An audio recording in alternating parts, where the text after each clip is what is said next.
मैं सर्व सामर्थ्य पिता परमेश्वर में विश्वास करता हूँ, जो आकाश और पृथ्वी का करता है। मैं उसके एकमात्र पुत्र हमारे प्रभु यीशु मसीह में विश्वास करता हूँ, जो पवित्र आत्मा से कुंवारी मरियम के द्वारा पैदा हुआ। उसने पोंतियुस पिलातुस के हाथों दुख सहा, वो क्रूस पर चढ़ाया गया, मारा गया और गाड़ा गया। वह अधोलोक में उतरा, तीसरे दिन वह मृतकों में से जी उठा, वो स्वर्ग में चढ़ गया, और वह सर्वसामर्थी पिता परमेश्वर के दाहिने हाथ विराजमान है, जहाँ से वो जीवितों और मृतकों का न्याय करने के लिए आएगा। मैं पवित्र आत्मा में, पवित्र सार्वभौमिक कलीसिया में, पवित्र संतों की संगति में, पापों की क्षमा में, देह के पुनरुत्थान में और अनंत जीवन में विश्वास करता हूँ। आमीन।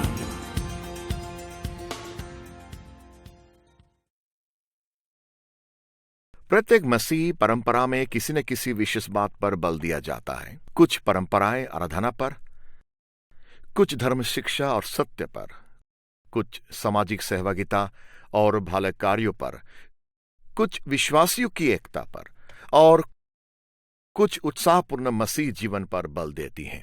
ये सब अच्छी बातें हैं जिन पर बल दिया जाता है, परंतु इन सब के नीचे एक वास्तविकता पाई जाती है जिसे प्रायः अनेक मसीहों द्वारा नजरअंदाज किया जाता है, जो हमारे इन सब अच्छी बातों को जोड़ती है। वही है जिसमें से ये सब अच्छी बातें मसीह की देह में बहती है। वो वही व्यक्तित्व है जो मसीह विश्वास के इन और अन्य क्षेत्रों में प्रोत्साहन और शक्ति प्रदान करता है। वो सदैव हमारे साथ है, जो हमें उद्धार प्रदान करने के लिए परिश्रम करता रहता है। हमारे भीतर पाया जाने वाला जीवन वही है। वो कोई और नहीं परंतु परमेश्वर का पवित्र आत्मा है। प्रेरितों के विश्वास कथन की हमारे श्रृंखला में यह हमारा चौथा अध्याय है और हमने इस अध्याय का शीर्षक पवित्र आत्मा रखा है, क्योंकि हम विश्वास कथन के उस विश्वास सूत्र पर ध्यान देंगे जो पवित्र आत्मा त्रिएक परमेश्वर के तीसरे व्यक्तित्व में विश्वास की पुष्टि करता है।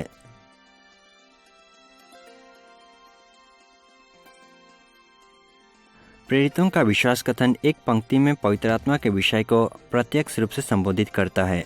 मैं पवित्र आत्मा में विश्वास करता हूँ। विश्वास कथन में उसके विषय में अन्य वचन यही है कि मरियम के गर्भ में यीशु का गर्भधारण पवित्र आत्मा के द्वारा हुआ। जैसे कि आप देख सकते हैं, विश्वास कथन पवित्र आत्मा के बारे में स्पष्ट रूप से बहुत ही कम बात करता है, परंतु ये उसके बारे में महत्वपूर्ण सत्यों को उजागर करता है जो संपूर्ण इतिहास में विश्वासियों के लिए महत्वपूर्ण रहे हैं। पवित्र आत्मा के विषय में हमारा विचार विमर्श 3 भागों में बांटा जाएगा। पहला, हम उसके ईश्वरत्व परमेश्वरत्व में उसकी पूर्ण सहभागिता के बारे में बात करेंगे।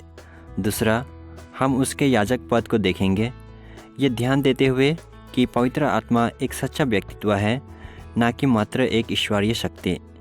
और तीसरा, हम उस कार्य पर ध्यान देंगे जो उसने अतीत में किया है और जो वो आज भी करना जारी रखता है। आइए हम यीशु के ईश्वरत्व के साथ प्रारंभ करें।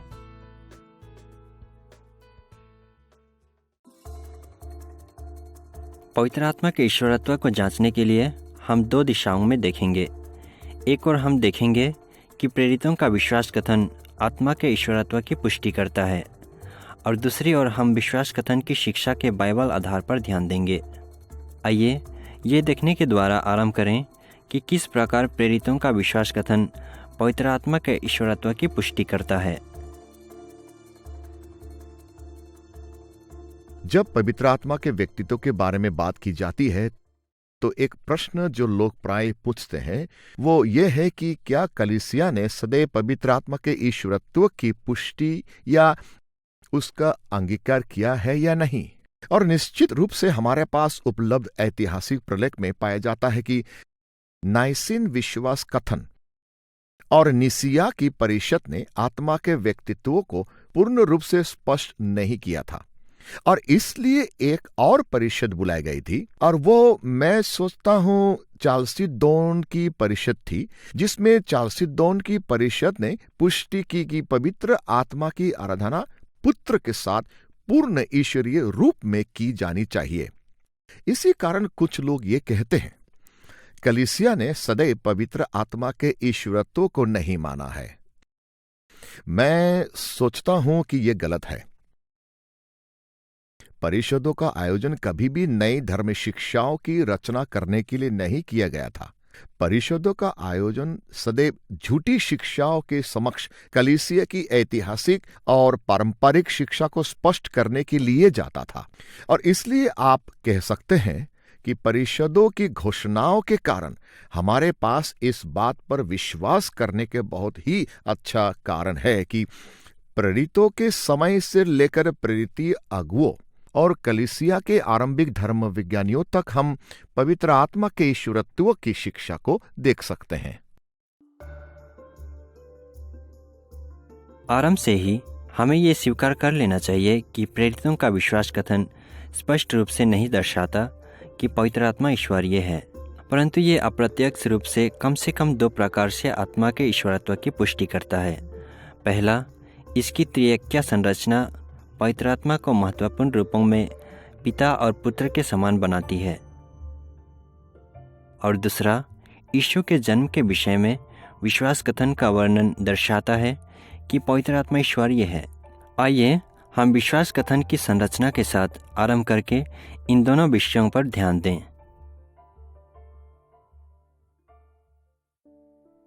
आपको याद होगा कि एक पिछले अध्याय में जब हमने परमेश्वर की धर्म शिक्षा के दृष्टिकोण से विश्वास कथन का अध्ययन किया था, तो हमने उल्लेख किया था कि प्रेरितों के विश्वास कथन को 3 मुख्य भागों से बना हुआ देख सकते हैं, और प्रत्येक भाग मैं विश्वास करता हूँ के साथ प्रारंभ होता है।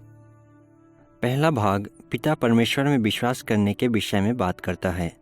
दूसरा भाग यीशु मसीह, उसके पुत्र और हमारे प्रभु में विश्वास करने के बारे में है, और तीसरा भाग पवित्र आत्मा में विश्वास को दर्शाता है और उसकी सक्रिय सेवकायों की सूची प्रस्तुत करता है।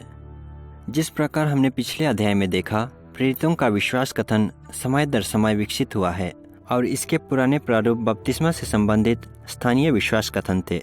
इन कुछ प्रारंभिक विश्वास कथनों में मैं विश्वास करता हूँ जैसे शब्द यीशु के विषय में पाए जाने वाले सूत्रों से पहले आते थे, परंतु अन्य प्रारूपों में केवल और शब्द पाया जाता था, जैसे कि विश्वास कथन का वो प्रारूप जिसे 700 ईस्वी में प्रमाणित किया गया था, परंतु उनके विशिष्ट शब्द प्रयोग के बावजूद उनका विचार एक समान ही था।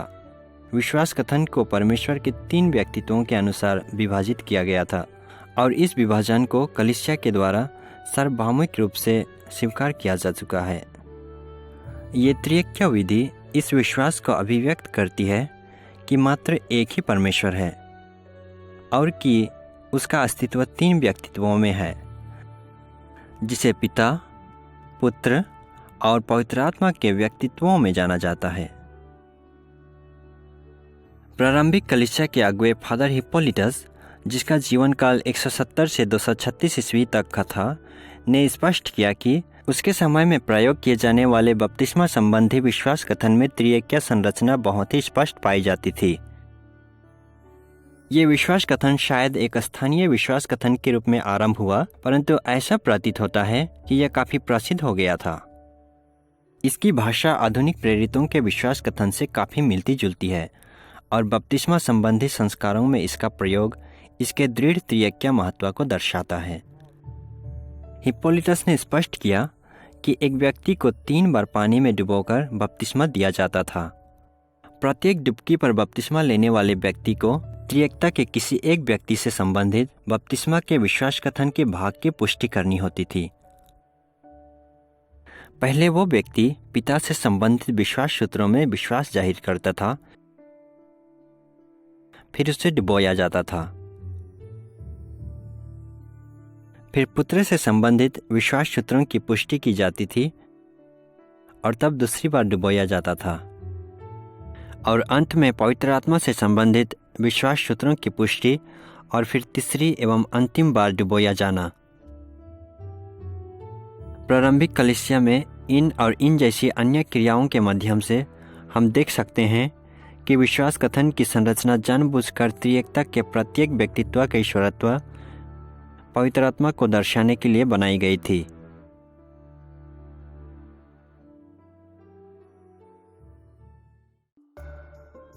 दूसरा तरीका जिसके द्वारा प्रेरितों का विश्वास कथन पवित्र आत्मा के ईश्वरत्व की पुष्टि करता है, वो है मरियम द्वारा यीशु का गर्भधारण।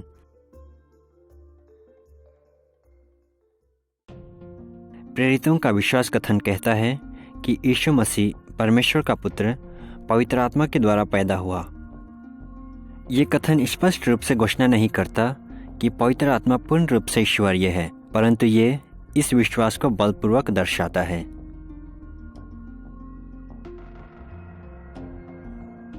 यीशु के पैदा होने के बारे में बोलते हुए विश्वास कथन लूका 1:35 की ओर संकेत करता है, जहां स्वर्गदूत मरियम से ये वचन कहता है, पवित्र आत्मा तुझ पर उतरेगा और परम प्रधान की सामर्थ्य तुझ पर छाया करेगी, इसलिए वो पवित्र जो उत्पन्न होने वाला है परमेश्वर का पुत्र कहलाएगा। इस पद में पवित्र आत्मा को परम प्रधान की सामर्थ्य के समान दर्शाया गया है, जैसा कि हम इसी अध्याय में बाद में देखेंगे कि केवल परमेश्वर में ही परम प्रधान की सामर्थ्य हो सकती है। अतः पवित्र आत्मा के कार्य के उदाहरण के रूप में इस पद की ओर संकेत करते हुए प्रेरितों का विश्वास कथन आत्मा के पूर्ण ईश्वरत्व की पुष्टि करता है। इस निष्कर्ष की पुष्टि इब्रानियों 10:5-7 में की गई है, जो कहता है, इसी कारण वो जगत में आते समय कहता है, बलिदान और भेंट तूने ना चाही, पर मेरे लिए एक देह तैयार की। होम बलियों और पाप बलियों से तू प्रसन्न नहीं हुआ। तब मैंने कहा, देख, मैं आ गया हूँ। पवित्र शास्त्र में मेरे विषय में लिखा हुआ है, ताकि हे परमेश्वर तेरी इच्छा पूरी करूँ। यहाँ हमें बताया गया है कि यीशु के मानव शरीर की रचना करने का कार्य परमेश्वर का ही था। इस प्रकार के पदों के प्रकाश में ये कहना सुरक्षित होगा कि जब प्रेरितों का विश्वास कथन यीशु के जन्म को पवित्र आत्मा का कार्य दर्शाता है, तो ये आत्मा के ईश्वरत्व की पुष्टि ही करना चाहता है।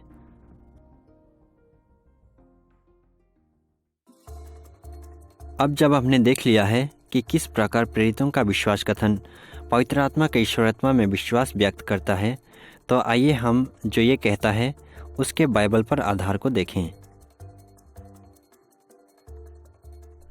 इस बात को पहचानना बड़े महत्व की बात है कि जिस विश्वास की हम पुष्टि करते हैं, उसकी पुष्टि सदियों से निरंतर होती आ रही है। ये एक कारण है कि कैसे पवित्र आत्मा के ईश्वरत्व के बारे में प्रेरितों के विश्वास कथन की शिक्षा को समझना सहायक है। फिर भी हमें सबसे अधिक साहस पवित्र शास्त्र से ही मिलता है। हम विश्वास कथन को पवित्र शास्त्र के सारांश के रूप में समझते हैं, न कि उसके प्रतिस्थापन के रूप में। इसी कारण हमारे लिए इस बात का निश्चय कर लेना सदैव आवश्यक है कि जो विश्वास कथन कहता है वो बाइबल पर आधारित है। मैं सोचता हूं कि हम उन 4 भावों को देखते हैं जिनमें पवित्र शास्त्र पवित्र आत्मा के ईश्वरत्व की पुष्टि करती है। पहला, कुछ प्रलेखों में पवित्र आत्मा को परमेश्वर के साथ अदल बदल कर प्रयोग किया जाता है। दूसरा, ऐसी कुछ विशेषताएं जो केवल परमेश्वर में हो सकती हैं, वे पवित्र आत्मा में दर्शाई गई हैं। तीसरा, पवित्र आत्मा उन कार्यों को भी कर सकता है जो केवल परमेश्वर कर सकता है। चौथा, पवित्र आत्मा उस एकमात्र नाम में शामिल किया जाता है, मत्ती 28, जिसमें मसीहों को बपतिस्मा दिया जाता है।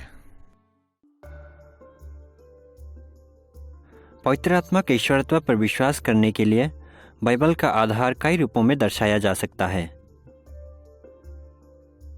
हम उसे संबोधित किए गए नामों, उसमें पाई जाने वाली विशेषताओं, उसके द्वारा किए जाने वाले कार्यों और त्रिएक्य विधियों जो उसका उल्लेख करती हैं पर ध्यान देंगे। आइए हम पवित्र आत्मा के लिए पवित्र शास्त्र में पाए जाने वाले नामों से प्रारंभ करें।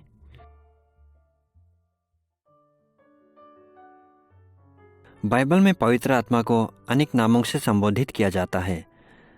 इनमें से कुछ नाम बहुत ही अप्रत्यक्ष रूप से उसके ईश्वरत्व को दर्शाते हैं, वहीं अन्य नाम उसके ईश्वरत्व को स्पष्टता से दर्शाते हैं।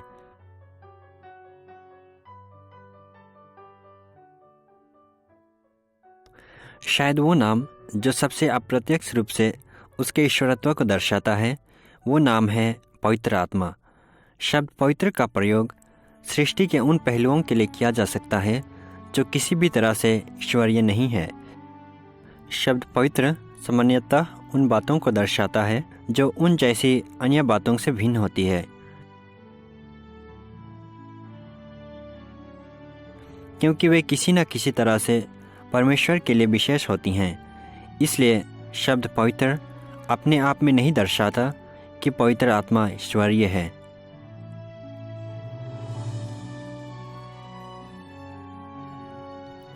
हम इसे दर्जनों अनुच्छेदों में देख सकते हैं, जैसे दूसरा राजा अध्याय 19 पद 22, यशायाह 30 11 से 15 और होशे 11 9 से 12। और अन्य अनुच्छेद भी हैं जो परमेश्वर को पवित्र आत्मा के नाम से पुकारते प्रतीत होते हैं, जैसे कि यशायाह 63 10 से 11।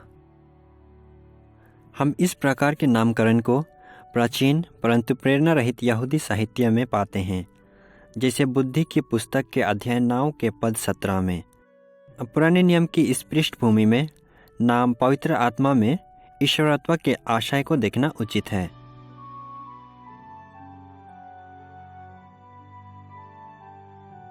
इन अप्रत्यक्ष नामों को मन में रखकर आइए उन कुछ नामों को देखें जो पवित्र आत्मा के ईश्वरत्व को इस प्रकार दर्शाते हैं, जो अप्रत्यक्ष और प्रत्यक्ष के बीच में पाए जाते हैं।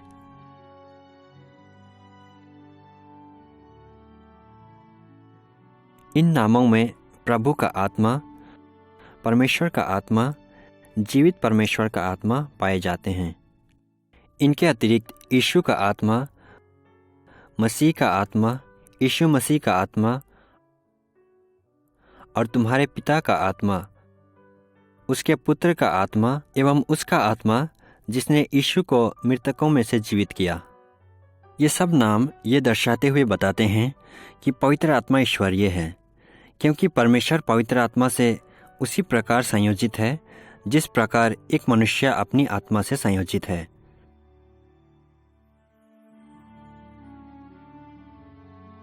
पौलुस ने पहला कुरिन्थियों 2:11 में इस संबंध को ये कहते हुए प्रत्यक्ष रूप से दर्शाया है, मनुष्यों में से कौन किसी मनुष्य की बातें जानता है? केवल मनुष्य की आत्मा जो उसमें है। वैसे ही परमेश्वर की बातें भी कोई नहीं जानता, केवल परमेश्वर का आत्मा। हमारी आत्माएं हमारे मनुष्य होने का एक हिस्सा हैं और उनके बारे में कुछ भी अमानवीय नहीं है। वे पूर्ण रूप से मानवीय है। उसी प्रकार पवित्र आत्मा भी पूर्ण रूप से ईश्वरीय है और यही उसे पिता का मान जानने के योग्य बनाता है। अतः मसीहियों के समक्ष पिता के मान को प्रकट करने के अपने कार्य के द्वारा पवित्र आत्मा स्वयं को परमेश्वर के रूप में दर्शाता है।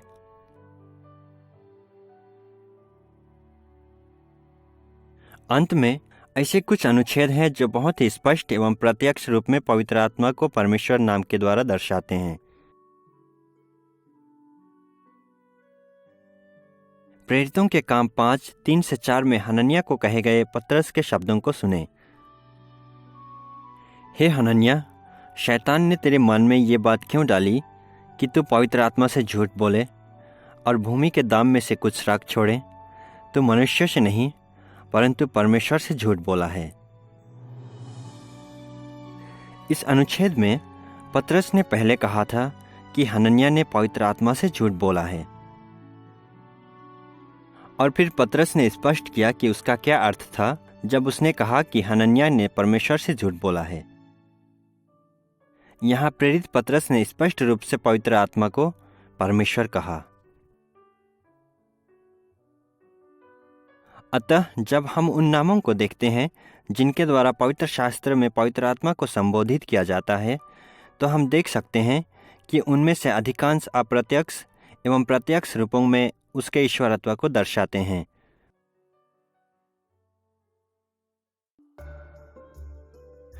अन्य तरीका जिसके द्वारा बाइबल पवित्र आत्मा के ईश्वरत्व को दर्शाता है वो है उसके साथ ईश्वरीय विशेषताओं को दर्शाना।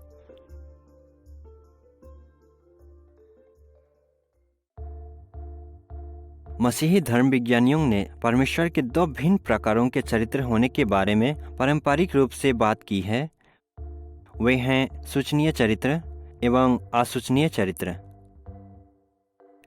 एक और तो उसमें सूचनीय चरित्र हैं जिन्हें उसके कुछ प्राणियों के साथ सूचित या साझा किया जा सकता है।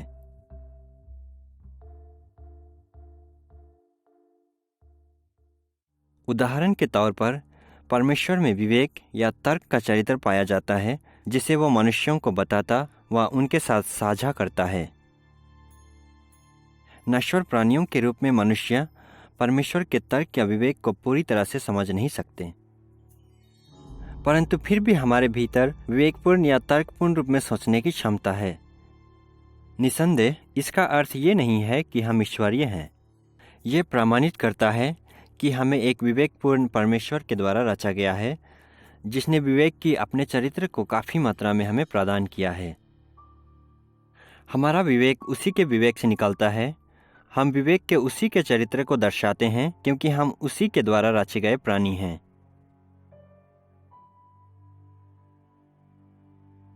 परमेश्वर का अन्य सूचनीय चरित्र उसका प्रेम है, और पवित्र शास्त्र अनेक स्थानों पर सिखाता है कि दूसरे लोगों के लिए हमारा प्रेम और परमेश्वर के लिए भी सीधे परमेश्वर की प्रेम के चरित्र से निकलता है।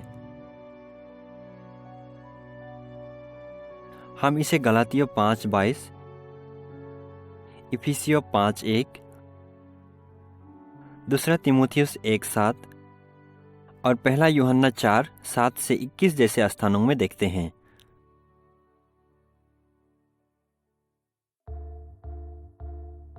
परंतु परमेश्वर में असूचनीय चरित्र भी पाए जाते हैं, वे चरित्र जो स्वभाव से ही उसके द्वारा रचे गए प्राणियों के साथ बांटे नहीं जा सकते।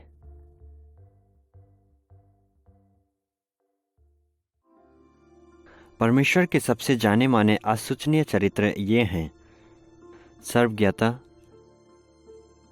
जो उसकी कुशाग्रता, ज्ञान और बुद्धि हैं; उसकी सर्व सामर्थ्य, जो कि उसकी अनश्वर शक्ति है; उसकी सर्वव्यापकता, जो एक ही समय में सब स्थानों पर पाई जाने वाली उसकी उपस्थिति है; और उसकी अनंतता, जो कि उसका शाश्वत और अटूट स्व अस्तित्व है।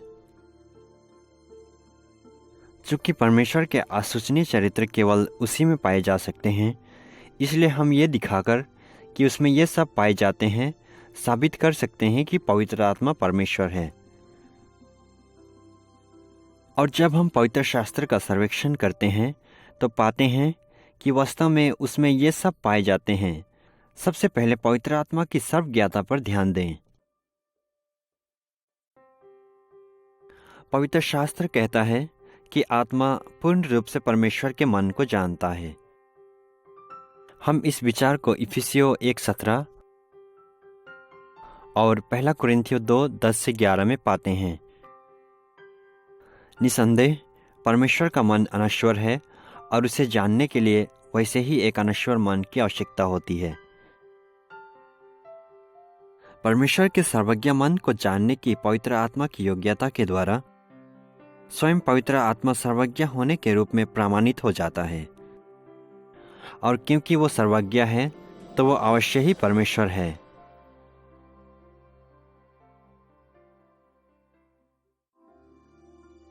पवित्र आत्मा अपने सर्व सामर्थ्य के द्वारा भी परमेश्वर के रूप में प्रमाणित होता है। उसकी सामर्थ्य परमेश्वर की असीमित सामर्थ्य है।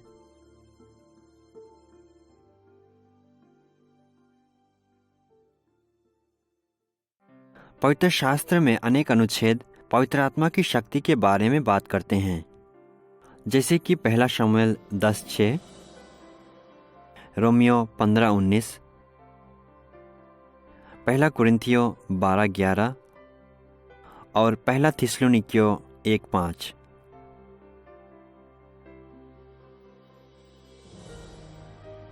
उत्पत्ति 1:1-3 में पवित्र आत्मा के परमेश्वर की सामर्थ्य के साथ जोड़े जाने पर ध्यान दें। आदि में परमेश्वर ने आकाश और पृथ्वी की सृष्टि की। पृथ्वी बेडाउल और सुनसान पड़ी थी और गहरे जल के ऊपर अंधियारा था, तथा परमेश्वर का आत्मा जल के ऊपर मंडराता था। जब परमेश्वर ने कहा उजियाला हो, तो उजियाला हो गया। जैसा कि हम पहले उल्लेख कर चुके हैं पुराने नियम में परमेश्वर के उल्लेख में पूर्ण त्रिएकता को समझा जाता था, परंतु भाषा और संदर्भ के अनुसार किसी एक विशेष व्यक्तित्व पर दिए गए महत्व को देखना भी उचित है। इस विषय में महत्व परमेश्वर के आत्मा के रूप में पवित्र आत्मा के व्यक्तित्व पर है। अतः ज्योति या प्रकाश की रचना करने का कार्य पवित्र आत्मा के द्वारा किया गया था। यही सब बातें उन सब के लिए भी सत्य हैं जिन्हें परमेश्वर ने इस अध्याय में रचा, परंतु पवित्र आत्मा में ऐसी सर्व सामर्थ्य होने, शून्य में से सृष्टि की रचना करने के लिए उसे पूर्ण ईश्वरीय होना आवश्यक था।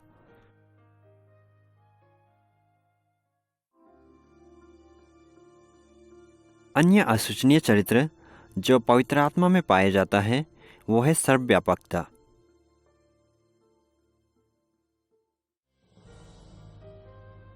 भजन 139:7-10 जैसे अनुच्छेद सिखाते हैं कि आत्मा सृष्टि के प्रत्येक भाग में उपस्थित है, आकाश की ऊंचाइयों से लेकर समुद्र की गहराई तक।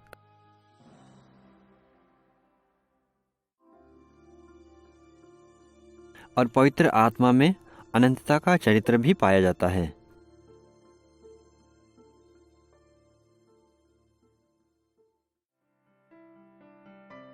इब्रानियों 9:14 पवित्र आत्मा को अनंत आत्मा कहता है,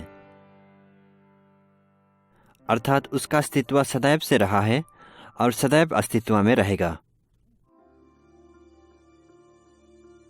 इन और इनके जैसे अन्य असूचनीय चरित्रों के माध्यम से बाइबल स्पष्ट रूप से दर्शाती है कि पवित्र आत्मा परमेश्वर है।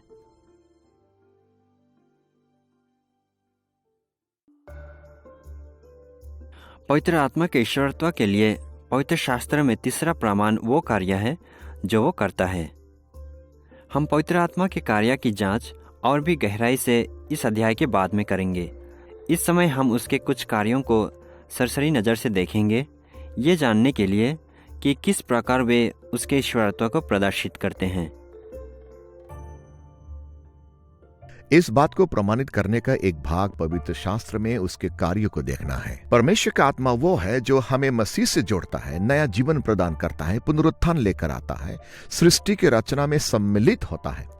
ये सब कार्य परमेश्वर के कार्यों से कम नहीं है। उन्हें मनुष्य के साथ जोड़ा नहीं जा सकता, स्वर्गदूतों या किसी भी रचित वस्तु के साथ भी जोड़ा नहीं जा सकता। वे वही है जो परमेश्वर स्वयं करता है। उस आधार पर हम देखते हैं कि पवित्र आत्मा परमेश्वर के कार्यों को करता है और इसलिए वो केवल व्यक्तित्व ही नहीं, ईश्वरीय भी है।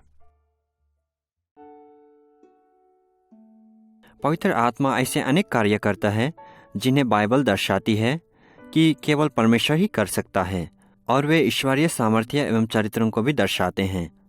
उदाहरण के लिए, जब वो हमारी आत्माओं को संजीवित करता है तो नए जीवन की रचना करता है, जिसे हम रोमियो 8:11 में पढ़ सकते हैं। पिता के पास हम उसी के द्वारा पहुंच सकते हैं जो हमें इफिसियों 2:18 में सिखाया जाता है। वो हमें उद्धार प्रदान करता है जो हम रोमियो अध्याय 5 से 8 में देख सकते हैं। नबियों के चमत्कारों के पीछे उसी की सामर्थ्य होती है, और हमारे प्रभु यीशु के चमत्कारों में भी, जैसा हम रोमियो 15:4 से 19 जैसे अध्यायों में देख सकते हैं। यद्यपि पवित्र आत्मा के ईश्वरीय कार्यों की सूची लगभग अनंत है, तो आइए इसे स्पष्ट करने के लिए हम हमारे ध्यान को कुछ महत्वपूर्ण उदाहरणों की ओर लगाएं।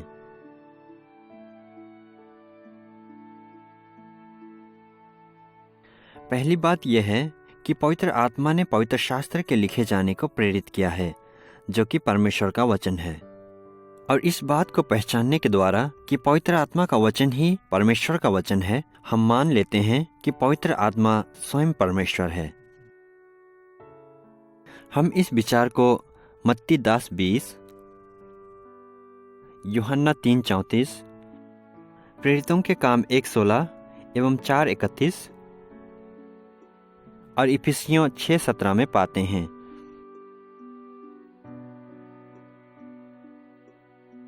सिर्फ एक उदाहरण के रूप में दूसरा पतरस 1:20 और 21 में पतरस के शब्दों को सुने। पवित्र शास्त्र की कोई भी भविष्यवाणी किसी के अपने ही विचारधारा के अनुसार नहीं होती, क्योंकि कोई भी भविष्यवाणी मनुष्य की इच्छा से कभी नहीं हुई, पर भक्तजन पवित्र आत्मा के द्वारा उभारे जाकर परमेश्वर की ओर से बोलते थे। इस अनुच्छेद में पतरस ने सिखाया कि पवित्र आत्मा की प्रेरणा में होकर बोलना परमेश्वर की ओर से बोलना है। पवित्र शास्त्र परमेश्वर का वचन है, क्योंकि यह परमेश्वर, विशेषकर परमेश्वर के तीसरे व्यक्तित्व पवित्र आत्मा के द्वारा प्रेरित और बोला गया है।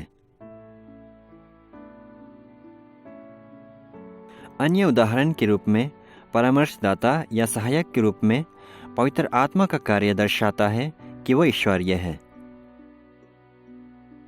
यूहन्ना अध्याय 14 से 16 में यीशु ने पवित्र आत्मा का उल्लेख सहायक के रूप में किया है, जो सत्य को प्रकट करना, पापी संसार को दोषी ठहराना और यीशु की साक्षी देना जैसे कार्य करता है। शुरू में शायद यह अटपटा लगे। ये सेवकाई पवित्र आत्मा को स्वयं यीशु की संसार में तात्कालिक उपस्थिति से भी महत्वपूर्ण बनाती है।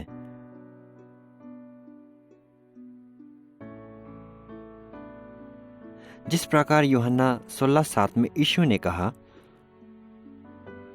तो भी मैं तुमसे सच कहता हूं कि मेरा जाना तुम्हारे लिए अच्छा है, क्योंकि यदि मैं ना जाऊं तो वो सहायक तुम्हारे पास ना आएगा, परंतु यदि मैं जाऊंगा तो उसे तुम्हारे पास भेजूंगा। एक क्षण के लिए इसके बारे में सोचें। स्वयं यीशु के अनुसार कलीसिया यीशु की तत्कालिक दैहिक उपस्थिति की अपेक्षा पवित्र आत्मा की उपस्थिति से अधिक सहज अनुभव करेगी, परंतु एक रचित नश्वर प्राणी मसीह की संसार की उपस्थिति की आशीषों से बढ़कर नहीं हो सकता था। नहीं, पवित्र आत्मा के लिए पुत्र परमेश्वर की अपेक्षा हमारे लिए अधिक लाभकारी होने के लिए आत्मा को परमेश्वर होना अवश्य है। पवित्र आत्मा के ईश्वरत्व को स्थापित करने में पवित्र शास्त्र का चौथा तरीका त्रिएक्य विधियां हैं, जिसमें पिता और पुत्र के साथ उसका नाम भी शामिल होता है।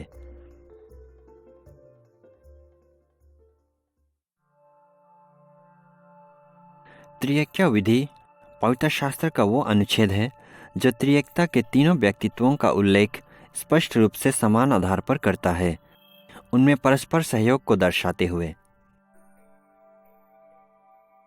पिता, पुत्र और पवित्र आत्मा का समान सहभागियों के रूप में उल्लेख करने के द्वारा बाइबल दर्शाती है कि पवित्र आत्मा उतना ही ईश्वरीय है जितने पिता और पुत्र। हम इन विधियों को रोमियो 15:30, पहला कुरिन्थियों 12:4 से 6, दूसरा थिस्सलुनीकियों 2:13 से 14 एवं कई अन्य स्थानों में पा सकते हैं। आइए इन विधियों के केवल 2 उदाहरणों को देखें।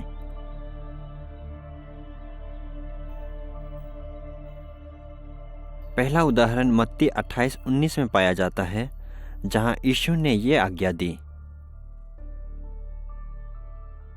इसलिए तुम जाओ, सब जातियों के लोगों को चेला बनाओ और उन्हें पिता और पुत्र और पवित्र आत्मा के नाम से बपतिस्मा दो।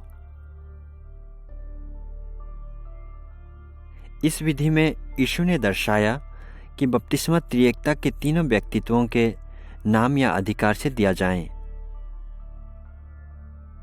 ये आज्ञा परमेश्वर के व्यक्तित्वों को दिए जाने वाले सम्मान में कोई अंतर नहीं करती। इसकी अपेक्षा वो तीनों को समान रूप से प्रस्तुत करती है। दूसरा स्पष्ट उदाहरण 2 कुरिन्थियों अध्याय 13 पद 14 में प्रकट होता है, जहां पौलुस ने इन शब्दों को लिखा था, प्रभु यीशु मसीह का अनुग्रह और परमेश्वर का प्रेम और पवित्र आत्मा की सहभागिता तुम सबके साथ होती रहे। अपनी पत्री के अंतिम आशीष वचनों में पौलुस ने पुत्र अर्थात प्रभु यीशु मसीह, पिता जिसे वो सामान्यतः परमेश्वर कहता है, और पवित्र आत्मा का उल्लेख एक साथ किया। ऐसा करने में उसने तीनों व्यक्तित्वों को उद्धार की आशीषों को प्रदान करने में समान रूपों में प्रस्तुत करता है।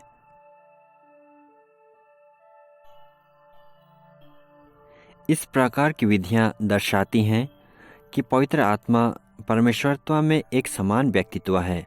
वे दर्शाती हैं कि पिता, पुत्र और पवित्र आत्मा उन सब विषयों में एक समान है, जिसमें मूलभूत ईश्वरीय चरित्र और कार्य सम्मिलित होते हैं, जैसे पापियों को अनुग्रह और उद्धार प्रदान करना और परमेश्वर के रूप में सम्मान और आराधना प्राप्त करना।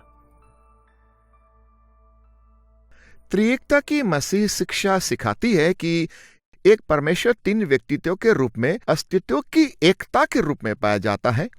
क्योंकि पवित्र आत्मा परमेश्वर है, इसलिए ये उचित है कि हम न केवल उससे प्रार्थना करें बल्कि परमेश्वर के समान उसे आदर भी दें। अब जब हमने पवित्र आत्मा के ईश्वरत्व पर चर्चा कर ली है, तो अब हम हमारे दूसरे शीर्षक उसके व्यक्तित्व की ओर मुड़ने के लिए तैयार हैं। इस भाग में हम इस तथ्य की ओर देखेंगे कि हमें पवित्र आत्मा से मात्र एक ईश्वरीय शक्ति या सामर्थ्य के रूप में नहीं, बल्कि एक सच्चे व्यक्तित्व के रूप में व्यवहार करना जरूरी है। कलीसिया की संपूर्ण इतिहास में अनेक समूह ने पवित्र आत्मा के इस प्रकार के व्यक्तित्व का इनकार किया है, जिसमें भिन्न आत्मचेतना और ईश्वरीय व्यक्तिगत चरित्र पाए जाते हैं। कुछ ने विश्वास किया है कि वो अन्य रूप में पिता ही है। अन्य ने यह तर्क दिया है कि नाम पवित्र आत्मा केवल एक नाम है जिसके द्वारा प्राचीन लेखक परमेश्वर की सामर्थ्य का वर्णन करते थे। परंतु प्रेरितों के विश्वास कथन की संरचना में हम देख सकते हैं कि ये बाइबल के उस दावे की पुष्टि करता है कि पवित्र आत्मा परमेश्वरत्व में एक वास्तविक और भिन्न व्यक्तित्व है। ये वचन की स्पष्ट शिक्षा है और सदियों से मसीह कलीसिया की प्रत्येक शाखा का यही दावा रहा है। पवित्र आत्मा का वर्णन नए नियम में व्यक्तित्व से संबंधित शब्दों में किया गया है, न कि अव्यक्तिक सामर्थ्य के रूप में। और शेष कलीसिया ने उस साक्षी के चारों ओर एकत्रित होकर कहा है कि हम भी इसी बात पर भरोसा करते हैं। यह सत्य है कि इस पर गहन तर्क वितर्क होने के पश्चात बाद वाले विश्वास कथन के शब्दों में इसे ढालने में 300 से 400 वर्ष लगे। परंतु जब कैसरिया का बासिल इस पर चौथी सदी में चर्चा करता है, तो वो नई धर्म शिक्षा की रचना नहीं कर रहा है। वो केवल उस बात को संरचना प्रदान कर रहा है जिस पर लोग 300 वर्षों से विश्वास करते आ रहे हैं।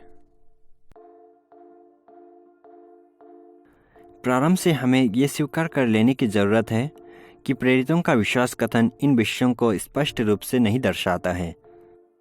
परंतु जब हम मसीहत की पहली कुछ सदियों में पवित्र आत्मा के विषय में महत्वपूर्ण धर्म विज्ञानीय तर्क वितर्कों पर ध्यान देते हैं, तो हम देख सकते हैं त्रिएकता के एक सदस्य के रूप में पवित्र आत्मा के विश्वास कथन में पाई जाने वाली पुष्टि उसके व्यक्तित्व की भी पुष्टि है।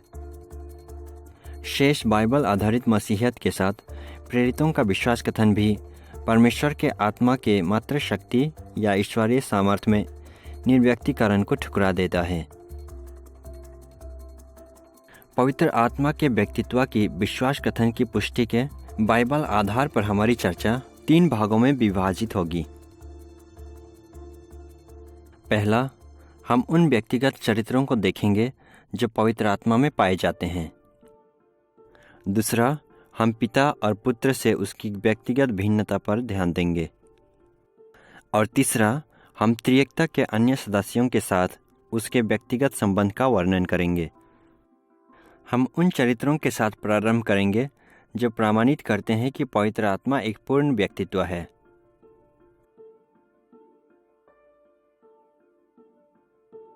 जब हम पवित्र आत्मा के व्यक्तिगत चरित्रों के बारे में बात करते हैं, तो हमारे मन में वे विशेषताएं हैं जो उसमें निहित मनुष्यों में पाई जाने वाली विशेषताएं हैं। वे बातें जो उसमें तब भी पाई जा सकती हैं जब वो मात्र अव्यक्तिक शक्ति ही नहीं बल्कि वास्तविक व्यक्ति हो। मैं इसे नए नियम में बहुत ही उपयोगी समझता हूं कि नया नियम न केवल पिता परमेश्वर के नामों, शीर्षकों, चरित्र और उसके कार्यों के विषय में बात करता है, बल्कि ये पुत्र और पवित्र आत्मा के विषय में भी यही बात करता है। दूसरे शब्दों में, वे सभी व्यक्तिगत विशेषताएं जो बाइबल में पिता परमेश्वर के बारे में कही गई हैं, वही विशेषताएं नए नियम में पवित्र आत्मा के विषय में भी कही गई हैं, और ये एक बार फिर हमें दर्शाता है कि पवित्र आत्मा एक व्यक्तित्व है, शक्ति या बल नहीं। पवित्र आत्मा में इतने अधिक व्यक्तिगत चरित्र पाए जाते हैं कि इस अध्याय में हम उनकी सूची नहीं बना सकते। इसलिए हम उसके व्यक्तित्व को दर्शाने में 4 उदाहरण प्रस्तुत करेंगे। हम ये कहते हुए आरंभ करेंगे कि पवित्र आत्मा में इच्छा पाया जाता है। ये वो क्षमता है जिसका प्रयोग वो योजना बनाने, अभिलाषा रखने और चयन करने में करता है। स्पष्टता, जो भी प्राणी ये कार्य कर सकता है वो मात्र शक्ति या बल नहीं हो सकता।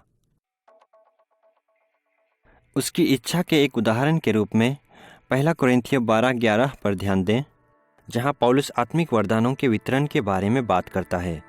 सुने पौलुस ने क्या लिखा। ये सब प्रभावशाली कार्य वही एक आत्मा कराता है, और जिसे जो चाहता है वो बांट देता है। पवित्र आत्मा चाहता है कि कुछ विशेष लोगों में कुछ विशेष वरदान हो और अन्य लोगों में अन्य वरदान हो। अव्यक्तिक शक्तियों में योजनाएं और अभिलाषाएं नहीं होती, केवल व्यक्तियों में होती हैं। अतः पवित्र आत्मा का एक व्यक्ति होना आवश्यक है। पवित्र आत्मा में बुद्धि का चरित्र भी पाया जाता है, जिसके द्वारा इसमें ज्ञान एवं दूसरों को शिक्षा देने की योग्यता भी पाई जाती है। वो इस बुद्धि को कई रूपों में अभिव्यक्त करता है, जैसे कि परमेश्वर के मान को खोजने और जानने में, जैसे कि हम 1 कोरिन्थियों 2:10-12 और उसमें अपना स्वयं का मन है, ये बात हम रोमियो 8:27 में पढ़ते हैं। वो बुद्धि और ज्ञान प्रदान करता है, जैसे कि 1 कोरिन्थियों 12:8 में, और वो शिक्षा देता है लूका 12:12 में।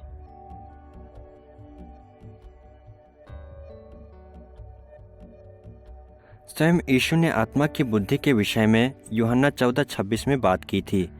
सुने उसने वहां प्रेरितों से क्या कहा था। पवित्र आत्मा जिसे पिता मेरे नाम से भेजेगा वो तुम्हें सब बातें सिखाएगा, और जो कुछ मैंने तुमसे कहा है वो सब तुम्हें स्मरण कराएगा। अव्यक्तिक शक्तियाँ सोचती, जानती और सिखाती नहीं हैं। अतः बुद्धि का चरित्र प्रमाणित करता है कि आत्मा एक व्यक्तित्व है।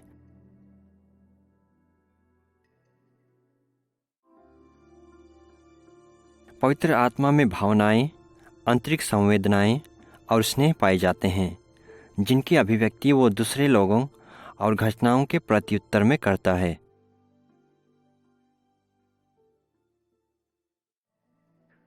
उसके अन्य व्यक्तिगत चरित्रों के समान उसकी भावनाएं प्रमाणित करती हैं कि वो एक व्यक्ति है, न कि मात्र एक शक्ति।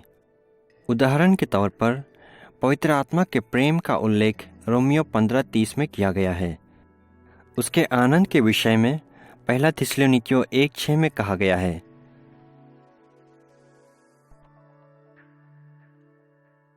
और सुने किस प्रकार इफिसियों 4:30 में उसके शोक के बारे में कहा गया है। परमेश्वर के पवित्र आत्मा को शोकित मत करो, जिससे तुम पर छुटकारे के दिन के लिए छाप दी गई है। यह सच्चाई है कि पवित्र आत्मा में शोक जैसी भावनाएं पाई जाती हैं, दर्शाता है कि वो एक सच्चा व्यक्तित्व है। इससे बढ़कर आत्मा में वो चरित्र पाया जाता है जिसे हम माध्यम कह सकते हैं। उसमें इच्छा अर्थात योजना बनाने, उसे अपने ही अनुसार करने की योग्यता पाई जाती है, और ये उसे अनेक कार्यों को करने के योग्य बनाता है जो केवल व्यक्तियों के द्वारा किया जा सकता है।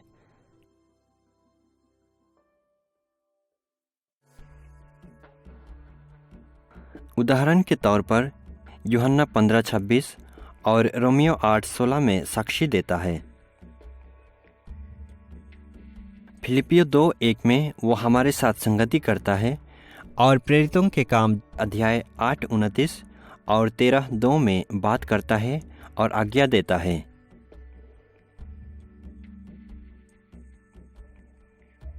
एक उदाहरण के तौर पर रोमियो 8:26 से 27 में पाए जाने वाले शब्दों को सुने। आत्मा आप ही ऐसी आहें भर भर कर जो बयान से बाहर हैं हमारे लिए विनती करता है। वो पवित्र लोगों के लिए परमेश्वर की इच्छा के अनुसार विनती करता है। ये सच्चाई है कि पवित्र आत्मा विश्वासियों के लिए विनती करता है। ये उसके व्यक्तित्व का एक अन्य प्रमाण है। अव्यक्तिक शक्तियाँ और बल सच्चाई से आहें भरता हुआ विनती नहीं करता, केवल व्यक्ति ऐसा कर सकते हैं।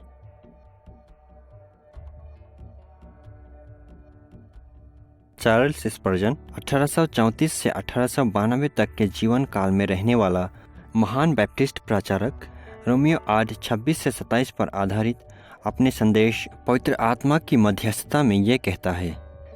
सुने उसने क्या कहा। पवित्र आत्मा हमें हमारे शरीरों और मनों की दुर्बलताओं को सहन करने में सहायता करता है। वो हमें हमारे क्रूस को उठाने में सहायता करता है, चाहे वो शारीरिक पीड़ा हो या मानसिक तनाव या आत्मिक संघर्ष या निंदा या गरीबी या सताव। वो हमारी कमजोरियों में सहायता करता है और ईश्वरीय सामर्थ्य रखने वाले इस सहायक के साथ होने पर हमें परिणाम से डरने की आवश्यकता नहीं है। परमेश्वर का अनुग्रह हमारे लिए पर्याप्त होगा। उसकी सामर्थ्य निर्बलता में सिद्ध की जाएगी।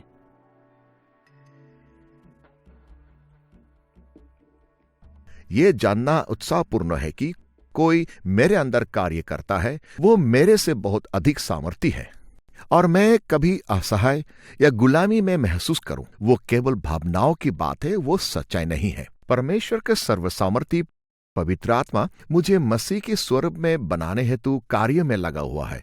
कितना बड़ा प्रोत्साहन है ये। इसका अर्थ है कि मैं सदैव जीवित परमेश्वर की उपस्थिति में हूं, कि चाहे मैं अपनी असफलताओं को लोगों से छिपा लूं, परंतु उसके समक्ष कोई गुप्त पाप नहीं होता, क्योंकि पवित्र आत्मा एक पवित्र आत्मा है। परमेश्वर का आत्मा निर्मल है। निश्चिततः एक पासवान के रूप में मैं उस संतुलन को बनाए रखना चाहता हूं जब मैं पाप से संघर्ष कर रहे लोगों को परामर्श देता हूं। आशा रहित ना रहें। पवित्र आत्मा आपके जीवन में कार्य करता है और मसीह में भरोसा रखें और स्थिर बने रहें और कभी उदासीन ना रहें, क्योंकि वही पवित्र आत्मा आप में रहता है और कार्य करता है। अब जब हमने देख लिया है कि किस प्रकार पवित्र आत्मा के व्यक्तिगत चरित्र उसके व्यक्तित्व को दर्शाते हैं, तो हम त्रिएकता में ही पिता और पुत्र से अलग व्यक्तित्व के रूप में उसकी भिन्नता पर चर्चा करने के लिए तैयार हैं। हमें ये बात स्वीकार करने के साथ आरंभ करना चाहिए कि बाइबल में ऐसे कई अनुच्छेद हैं जहां आत्मा और त्रिएकता के अन्य व्यक्तित्वों के मध्य भिन्नता स्पष्ट नहीं है। उदाहरण के तौर पर गलातियों 4:6 में पवित्र आत्मा की पहचान परमेश्वर के पुत्र के आत्मा के रूप में की गई है और मत्ती 10:20 में उसे पिता के आत्मा के रूप में पहचाना गया है। उसके कई और नाम भी हैं जो भिन्नता की अपेक्षा त्रिएकता के अन्य सदस्यों के साथ उसके संबंध को दर्शाते हैं। यद्यपि इस प्रकार के अनुच्छेद प्रारंभिक कलीसिया में काफ़ी वाद विवाद के स्रोत थे, फिर भी ये निकट संबंध हमें चकित नहीं करने चाहिए। आखिरकार त्रिएकता के तीनों व्यक्तित्व मिलकर एक परमेश्वर हैं। अतः पवित्र आत्मा को पिता और पुत्र के आत्मा के रूप में सोचना और इसके साथ साथ इस बात पर बल देना भी कि वो उनसे पूर्ण रूप से भिन्न व्यक्तित्व है, बिल्कुल सही अर्थ को दर्शाता है। आत्मा और त्रिएकता के अन्य व्यक्तित्वों के बीच भिन्नताओं को दर्शाने का एक तरीका पवित्र शास्त्र के उन अनुच्छेदों पर ध्यान देना है जो उनके बीच वार्तालाप को दर्शाते हुए उनमें पाई जाने वाली भिन्नताओं पर बल देते हैं। ऐसे अनेक अनुच्छेद हैं जो इन भिन्नताओं को दर्शाते हैं, परंतु 2 अनुच्छेद इस बात को दर्शाने में पर्याप्त होंगे कि आत्मा पिता और पुत्र से भिन्न है। पहला, यूहन्ना 16:7 में यीशु के शब्दों पर ध्यान दें। तो भी मैं तुमसे सच कहता हूँ, कि मेरा जाना तुम्हारे लिए अच्छा है, क्योंकि यदि मैं ना जाऊं तो वो सहायक तुम्हारे पास ना आएगा, परंतु यदि मैं जाऊंगा तो उसे तुम्हारे पास भेजूंगा। इस घटना में यीशु ने कहा कि पवित्र आत्मा तब तक नहीं आएगा जब तक पुत्र को भेजा नहीं जाएगा। स्पष्टतः उसने ये कहते हुए स्वयं को आत्मा से अलग बताया कि दूसरा आने से पहले पहला चला जाता है। प्रत्येक की अपनी नियुक्त भूमिका है और आत्मा की भूमिका तब तक शुरू नहीं होगी जब तक पुत्र का पृथ्वी पर का कार्य समाप्त ना हो जाए और वो स्वर्ग में ना चढ़ जाए। ये स्पष्ट करता है कि आत्मा पुत्र से भिन्न है। इसी प्रकार आत्मा उन कार्यों को भी करता है जो पिता से भिन्न हैं। उदाहरण के तौर पर हमारे सहायक होने की उसकी भूमिका के रूप में पवित्र आत्मा हमारी सुरक्षा का अभिवक्ता है। परमेश्वर के समक्ष हमारे विषय को रखने के द्वारा हमारी प्रार्थनाओं में सहायता करता है। साधारण तौर पर आत्मा का कार्य मसीह के कार्य को लागू करना है। मसीह ने अपना जीवन हमारे लिए बलिदान दिया है। आत्मा का कार्य है कि वो उसके कार्य को ले और हमारे हृदय पर लागू करे, और इसलिए हमें ये दोनों चाहिए। मेरा मतलब है कि यदि हमारा हृदयों में इसे लागू करने के लिए आत्मा ना हो तो हमारा जीवन अच्छा नहीं होगा। इसलिए आत्मा आता है और हमें नया जन्म प्रदान करता है। आत्मा हमें पवित्र बनाता है, जिसे पवित्रीकरण कहते हैं, और आत्मा नियमित रूप से हमें हमारे जीवन में वरदान और आशीष प्रदान करता है। अतः आत्मा का कार्य काफी अनिवार्य है। उदाहरण के तौर पर रोमियो 8:26 से 27 में पौलुस ने इन शब्दों को लिखा, हम नहीं जानते कि प्रार्थना किस रीति से करना चाहिए, परंतु आत्मा आप ही ऐसी आहें भर भर कर जो बयान से बाहर हैं हमारे लिए विनती करता है। और मनों का जांचने वाला जानता है कि आत्मा की मनसा क्या है, क्योंकि वह पवित्र लोगों के लिए परमेश्वर की इच्छा के अनुसार विनती करता है। जब पौलुस ने सिखाया कि पवित्र आत्मा पिता के समक्ष हमारे लिए विनती करता है, तो उसने दर्शाया कि वे भिन्न व्यक्तित्व हैं। एक विनती करता है और दूसरा विनती को सुनता है। वो पिता के समक्ष विनती करता है, वो हमारे हृदय में बात करता है, और जब हम नहीं जानते कि क्या प्रार्थना करें, और वो हमारे भीतर आहें भरता है, जैसे पौलुस कहता है, जिससे हम परमेश्वर से वे बातें कहते हैं जो हमें कहनी भी नहीं आती। हम कह सकते हैं कि प्रार्थना करने के नियम पिता से पुत्र के नाम में और पवित्र आत्मा की शक्ति से प्रार्थना करना है। और फिर भी हम ऐसे अनुग्रह और स्वतंत्रता के धर्म के सदस्य हैं कि परमेश्वर की अखंडता और हमारी प्रार्थनाओं की व्यवस्थित राह से कोई समझौता किए बिना भी पवित्र आत्मा को सीधे ही संबोधित किया जा सकता है। पवित्र आत्मा के प्रति ये प्रार्थना, जिसे प्रायः कलीसिया अगुवे अगस्तीन के साथ जोड़ा जाता है, जिसका जीवन काल 354 से 430 ईस्वी तक का था, हमारी अपनी प्रार्थनाओं के लिए एक अद्भुत नमूना प्रस्तुत करता है। मुझ में श्वास भर हे पवित्र आत्मा, कि मेरे सब विचार पवित्र हो जाएं। मुझ में कार्य कर हे पवित्र आत्मा, कि मेरे कार्य भी पवित्र हो जाएं। मुझे आकर्षित कर हे पवित्र आत्मा, कि मैं जो पवित्र है उसी से प्रीति रखूं। मुझे सामर्थ्य दे हे पवित्र आत्मा, कि जो पवित्र है उसकी रक्षा कर सकूं। तब मेरी रखवाली कर हे पवित्र आत्मा, कि मैं सदैव पवित्र बना रहूं।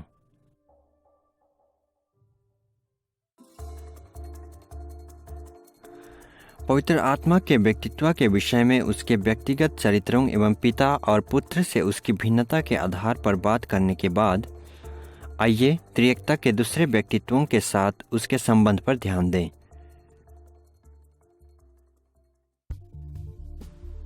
जिस प्रकार हमने इन सब अध्यायों में उल्लेख किया है, त्रिएकता के व्यक्तित्वों के बीच संबंध का पारंपरिक रूप से दो दृष्टिकोणों से वर्णन किया जाता रहा है। विशेषकर धर्म विज्ञानियों ने सत्तामूलक त्रिएकता और विधानीय त्रिएकता के बारे में बात की है। ये दोनों एक ही त्रिएकता, पिता, पुत्र और पवित्र आत्मा के दृष्टिकोण हैं, परंतु वे इन तीन ईश्वरीय व्यक्तित्वों के बीच संबंध के भिन्न पहलुओं पर बल देते हैं। जब हम सत्तामूलक त्रिएकता के बारे में बात करते हैं तो हम परमेश्वर के अस्तित्व के बारे में बात कर रहे हैं। इस दृष्टिकोण से पवित्र आत्मा पिता और पुत्र के साथ सामर्थ्य और महिमा में एक समान है। परमेश्वर के ये तीनों व्यक्तित्व अनश्वर, अनंत और अपरिवर्तनीय हैं और प्रत्येक में समान मूलभूत ईश्वरीय चरित्र जैसे बुद्धि, सामर्थ्य, पवित्रता, न्याय, भलाई और सत्य पाए जाते हैं। और जब हम विधानीय त्रिएकता की बात करते हैं तो हम इस बात पर चर्चा करते हैं कि किस प्रकार परमेश्वर के व्यक्तित्व परस्पर वार्तालाप करते हैं।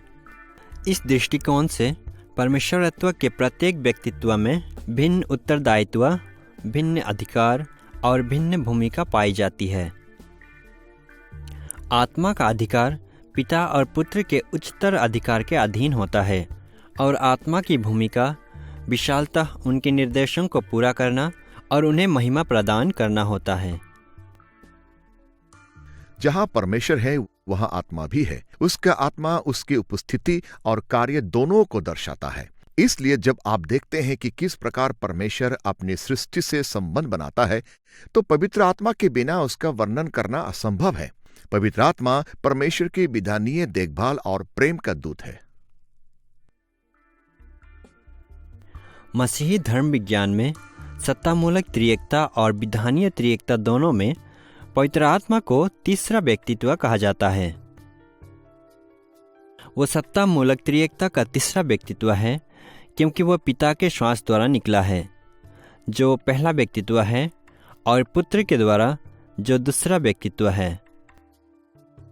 अब हमें यह कहने के लिए रुकना चाहिए कि ईस्टर्न ऑर्थोडॉक्सी की कलीसियाएं सिखाती हैं कि पवित्र आत्मा केवल पिता के श्वास के द्वारा निकला है, पुत्र के द्वारा नहीं। शिक्षा में यह भिन्नता 1054 ईस्वी में पूर्वी और पश्चिमी कलीसियाओं में हुए विभाजन जो आज भी पाया जाता है के पीछे जो कारण था उसका हिस्सा थी। निसंदेह क्योंकि प्रेरितों के विश्वास कथन की रचना इस विवाद से पहले हो गई थी, इसलिए इसमें पूर्व और पश्चिम के बीच पाई जाने वाली इस सहमति को संबोधित नहीं किया गया है और कलीसिया की दोनों शाखाएं प्रेरितों के विश्वास कथन के सभी कथनों की पुष्टि करती हैं।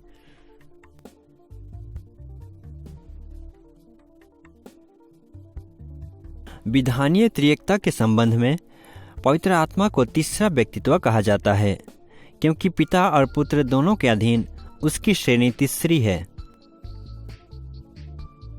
पवित्र शास्त्र अनेक रूपों में उसके अधीनीकरण को दर्शाता है। उदाहरण के तौर पर उसे पिता और पुत्र के द्वारा भेजा या दिया गया है। पवित्र शास्त्र इस बात को लूका 11:13, यूहन्ना 14:26, 15:26 और प्रेरितों के काम 2:33 में इसे बताता है। और जब वो आता है तो उस कार्य को करने के द्वारा जो उसे पिता और पुत्र के द्वारा करने को भेजा गया है वो उनकी आज्ञा मानता है। हम इस बात को यूहन्ना 16:13, रोमियो 8:11 और पहला पतरस 1:2 में पाते हैं।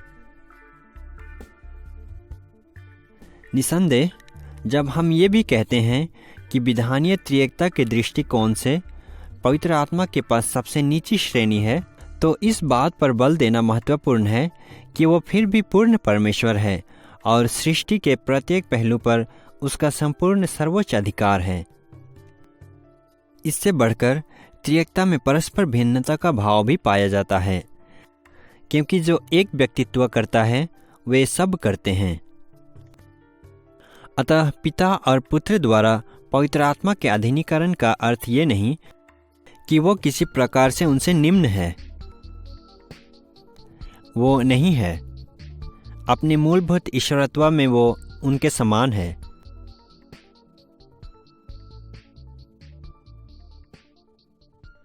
पवित्र आत्मा का व्यक्तित्व मसीह धर्म विज्ञान का एक अनिवार्य भाग है। और जैसा हम देख चुके हैं, हमारे पास इसकी पुष्टि करने के अनेक कारण हैं।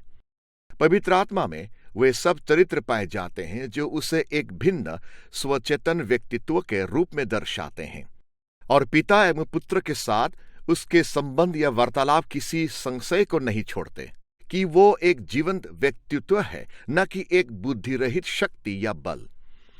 इस पारंपरिक धर्म शिक्षा में हम विश्वास रख सकते हैं और रखना भी चाहिए। पवित्र आत्मा पर आधारित इस अध्याय में अब तक हमने प्रेरितों के विश्वास कथन द्वारा आत्मा के ईश्वरत्व और उसके पूर्ण व्यक्तित्व की पुष्टि पर ध्यान दिया है। इस समय हम हमारे तीसरे मुख्य शीर्षक, वो कार्य जो पवित्र आत्मा ने पूरे इतिहास में किया है और निरंतर कर रहा है, को संबोधित करने के लिए तैयार हैं। आत्मा के कार्य की गहन समझ रखने का एक लाभ ये जानना है कि परमेश्वर हमारे अंदर बहुत ही व्यक्तिगत रूप में कार्य करता है। वो बटन नहीं दबाता है, वो हमारे पास आता है और बहुत ही व्यक्तिगत रूप से अंतरक्रिया करता है। अतः वास्तव में आत्मा हमारे अंदर वास करता है। वो हमारे साथ हमारे लिए प्रार्थना करता है। वो हमें वरदान और पवित्रता प्रदान करता है, और वो हमारे साथ अनेक रूपों में सम्मिलित हो जाता है। हमारे जीवन के प्रत्येक चरण में वो हमें मसीही सद्गुणों के वरदान देता है।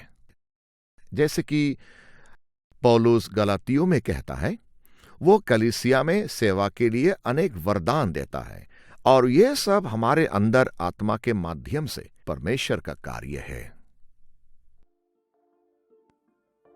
यद्यपि प्रेरितों का विश्वास कथन स्पष्ट रूप से आत्मा के कार्य के विषय में वर्णन नहीं करता है, परंतु मैं पवित्र आत्मा में विश्वास करता हूँ कि पुष्टि करने के द्वारा विश्वास कथन ने मूल रूप से आत्मा के कार्य की कई धारणाओं को लागू किया है। आत्मा के कार्य का वर्णन करने के कई रूप हैं, परंतु हम इसके केवल 4 पहलुओं पर चर्चा करेंगे। पहला, हम उसकी सृजनात्मक शक्ति पर ध्यान देंगे। दूसरा, हम उसके पवित्र करने के कार्य को देखेंगे। तीसरा, हम उसके अनुग्रह के प्रबंधन के बारे में बात करेंगे। और चौथा, हम उस प्रकाशन का वर्णन करेंगे जो वो प्रदान करता है। आइए उसकी सृजनात्मक शक्ति के साथ आरंभ करें। सृजनात्मक शक्ति से हमारा अर्थ पवित्र आत्मा की नई वस्तुओं की रचना करने की क्षमता और जो कुछ रचा गया है उस पर शासन करने और बदलने की क्षमता है। जब आप बाइबल के उत्पत्ति के अध्याय 1 को पढ़ते हैं, पवित्र आत्मा पानी के ऊपर मंडरा रहा है। जब आप कुलुस्सियों अध्याय 1 की ओर मुड़ते हैं तो हम पाते हैं कि मसीह सृष्टि करता है और वो पवित्र आत्मा के द्वारा रचना करता है। आत्मा पुनः रचना करने में भी सम्मिलित है। पुनः रचना करने का अर्थ वही है जो हृदय परिवर्तन के विषय में हम सोच सकते हैं। ये आत्मा ही है जो नया करता है। जब तक कोई आत्मा के द्वारा जन्म ना ले तो वो परमेश्वर के राज्य में प्रवेश नहीं कर सकता।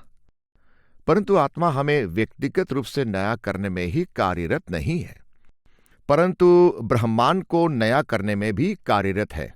अतः पौलुस रोमियो 8 में कहता है कि सृष्टि स्वयं भी प्रसव पीड़ा में कराहती और पीड़ाओं में पड़ी तड़पती है और सब वस्तु के नया होने की प्रतीक्षा कर रही है, जो पवित्र आत्मा का कार्य है। पवित्र आत्मा की सृजनात्मक शक्ति के बारे में हमारी चर्चा उसकी गतिविधि के 3 भिन्न स्तरों पर ध्यान देगी। पहला, हम प्राकृतिक जगत में उसकी सृजनात्मक शक्तियों के बारे में बात करेंगे। दूसरा, हम उन आत्मिक वरदानों पर ध्यान देंगे जो वो कलीसिया को प्रदान करता है। और तीसरा, हम हमारी मानवीय आत्माओं और हृदयों के व्यक्तिगत नवीनीकरण में उसकी भूमिका पर ध्यान देंगे। तो आइए हम इस बात के साथ आरंभ करें कि किस प्रकार प्राकृतिक जगत में उसकी सृजनात्मक शक्ति प्रदर्शित होती है। प्राकृतिक जगत में पवित्र आत्मा की सृजनात्मक शक्ति को पहले बाइबल के आरंभिक पदों में देखा जा सकता है। इस अध्याय के प्रारंभ में हमने उत्पत्ति अध्याय 1 के सृष्टि की रचना के लेख में आत्मा की भूमिका को देखा था, ये देखते हुए कि उसने शून्य से जगत की रचना करने में उसने ईश्वरीय सर्व सामर्थ्य का प्रयोग किया। हम इसी प्रकार के एक विचार को भजन 104:30 में देख सकते हैं, जहां भजनकार ने आत्मा को आरंभिक सृष्टि की रचना के सप्ताह के दौरान ही नहीं बल्कि दिन प्रतिदिन पृथ्वी और उसके सब प्राणियों की रचना करने के लिए भेजने हेतु प्रशंसा की। भजन 33:6 इस विचार को बताता है और अय्यूब 33:4 इसे विशेष रूप से मानव जाति की ओर बढ़ाता है।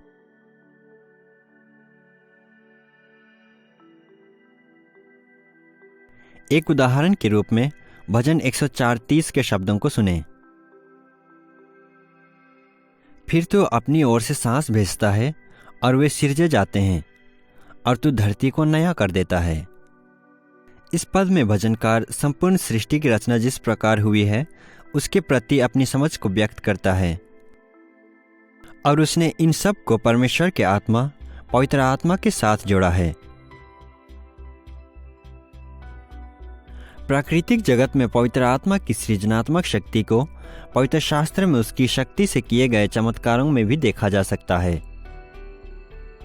उदाहरण के तौर पर पुराने नियम के निर्गमन 17:6 में उसने मूसा को चट्टान से पानी निकालने में योग्य बनाया, और पहला राजा 17 में विधवा के आटे और दाल को बढ़ाया।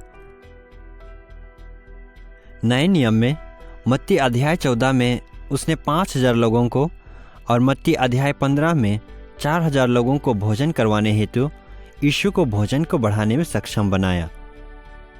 उसने यीशु को मृतकों में से जीवित किया, जैसा कि हम रोमियो 8:11 में पढ़ते हैं, और उसने पौलुस के सभी चमत्कारों एवं सेवकाई में सामर्थ्य प्रदान की, जैसा हम रोमियो 15:18-19 में पढ़ते हैं। निसंदेह उसका महत्तम चमत्कार देह धारण था, जिसमें उसने कुंवारी मरियम के गर्भ से यीशु को पैदा किया। लूका 1:35 में निहित यह चमत्कार प्रेरितों के विश्वास कथन में स्पष्ट रूप से उल्लिखित पवित्र आत्मा का एकमात्र कार्य था। आज भी पवित्र आत्मा में रचना करने, नया करने और सृष्टि को उस अवस्था में लेकर आने जब परमेश्वर इसके लिए चाहता है कि नाटकीय शक्ति पाई जाती है।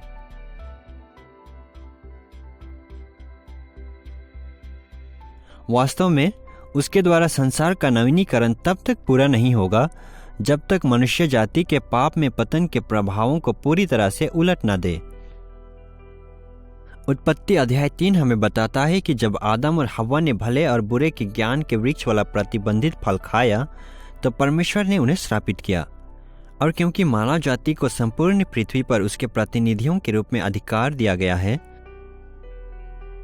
इसलिए आदम और हव्वा के श्राप ने संपूर्ण सृष्टि को प्रभावित किया, भूमि तक को भी। उस समय से पवित्र आत्मा संसार में इसे पुनर्स्थापित करने और इसकी अंतिम अवस्था में लाने के लिए कार्य कर रहा है।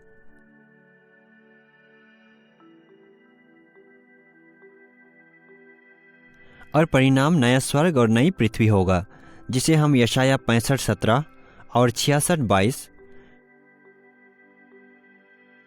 दूसरा पत्रस 3:13 एवं प्रकाशित वाक्य अध्याय 21:1 में पढ़ते हैं।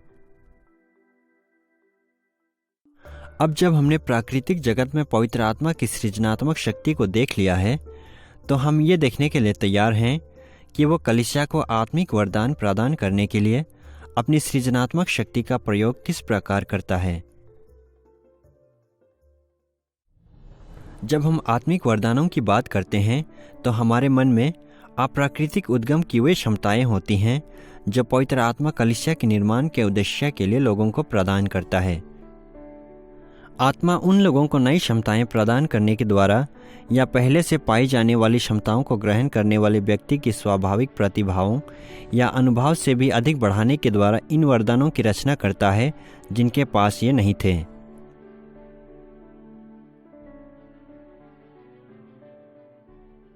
नए नियम में आत्मिक वरदान अप्राकृतिक रूप से दी गए विशेष विलक्षण क्षमताएं हैं। इस बात पर बल देना महत्वपूर्ण है कि वे प्रतिभाओं से बढ़कर हैं, वे अप्राकृतिक रूप से हर विश्वासी को दी गई हैं। प्रत्येक विश्वासी में आत्मिक वरदान पाए जाते हैं।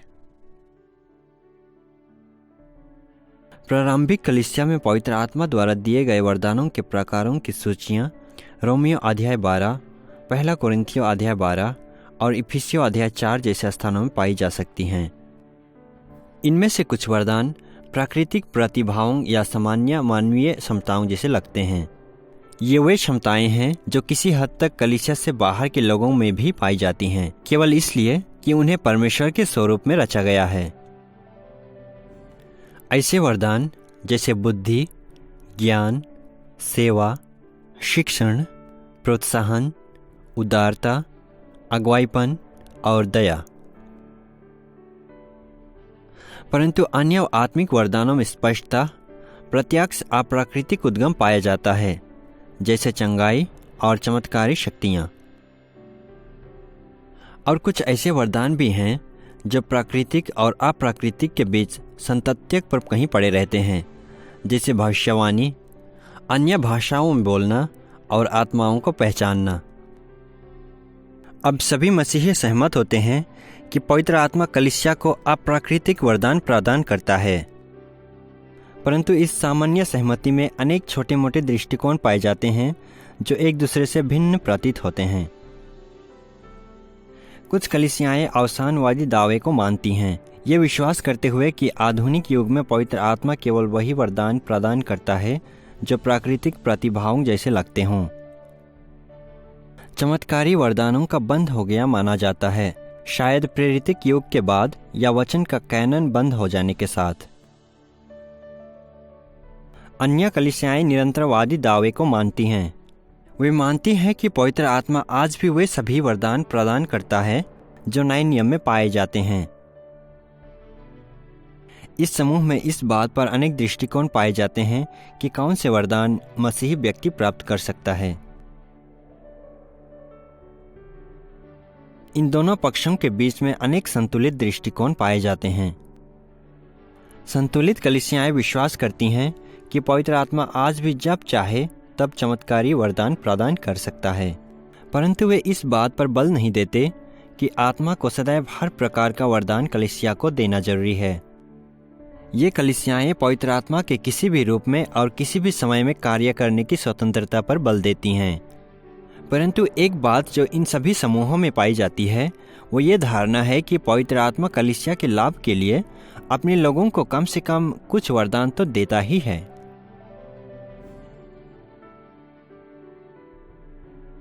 आत्मिक वरदान परमेश्वर की सामर्थ्य हैं और उनका प्रयोग उसके लोगों के लिए संपूर्ण रीति से होना चाहिए। उन्हें व्यक्तिगत अभिलाषाओं की पूर्ति या व्यक्तिगत आत्मिक जीवन को बढ़ाने के लिए नहीं दिया गया है। इसकी अपेक्षा उन्हें सेवकाई के लिए कलीसिया को सामर्थी बनाने और मसीह में परिपक्व बनने के लिए दिया गया है।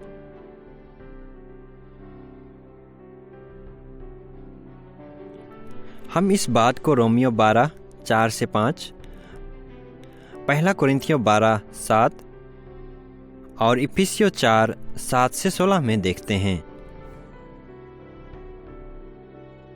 एक उदाहरण के रूप में पहला कोरिन्थियों 12:7 में पौलुस ने जो लिखा है उसे सुने। सबके लाभ पहुंचाने के लिए हर एक को आत्मा का प्रकाश दिया जाता है। जिस प्रकार पौलुस ने यह दर्शाया है, आत्मिक वरदान कलीसिया के लिए दिए जाते हैं। वरदान प्राप्त लोग उनके अपने वरदानों से भी लाभ प्राप्त कर सकते हैं, परंतु वरदान का मुख्य लक्ष्य और केंद्र कलीसिया को लाभ प्रदान करना है। वे सामर्थ्य के सृजनात्मक कार्य हैं जिन्हें पवित्र आत्मा अपनी संपूर्ण कलीसिया के विकास के लिए प्रयोग करता है।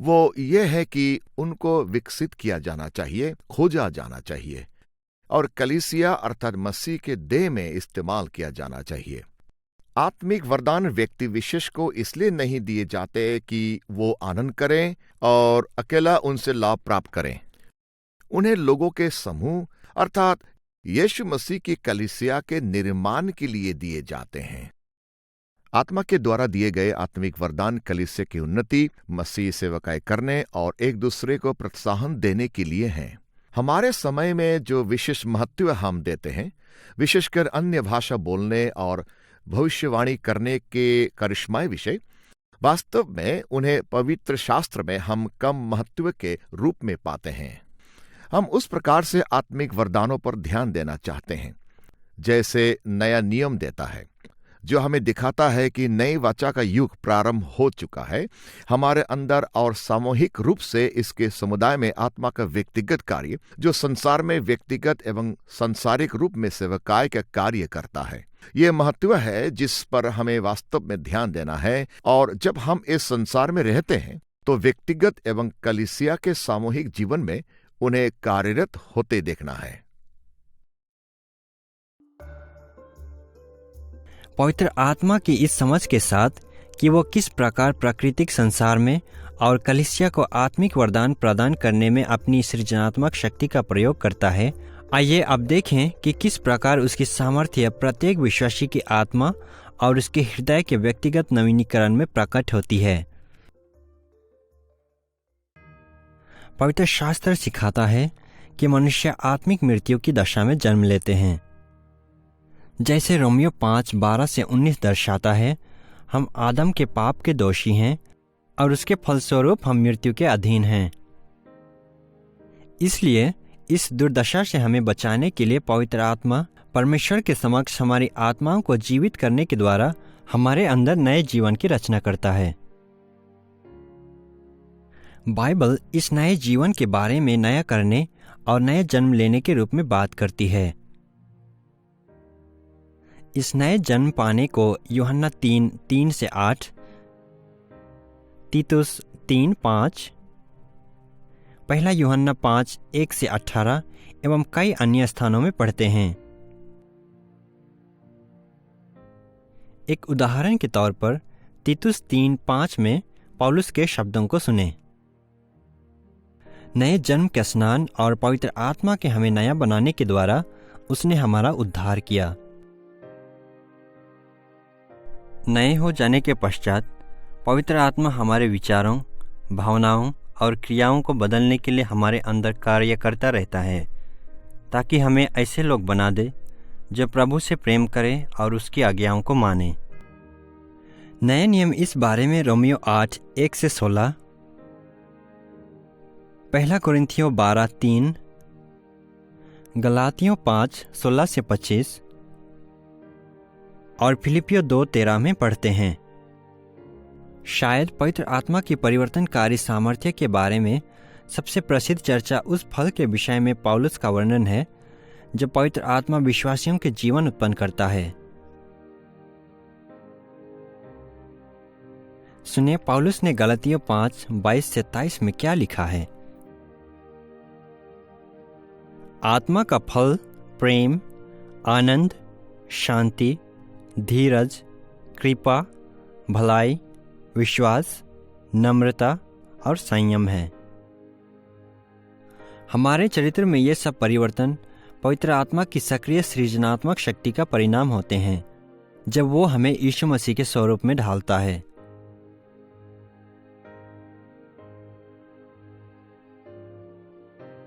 और निसंदेह अंतिम दिन पवित्र आत्मा अपनी सृजनात्मक शक्ति का प्रयोग सभी विश्वास योग्य मसीहियों की शारीरिक देह को पुनर्जीवित करने में करेगा और हमें जैसे यीशु के पास है वैसी ही सिद्ध अनश्वर देह प्रदान करेगा।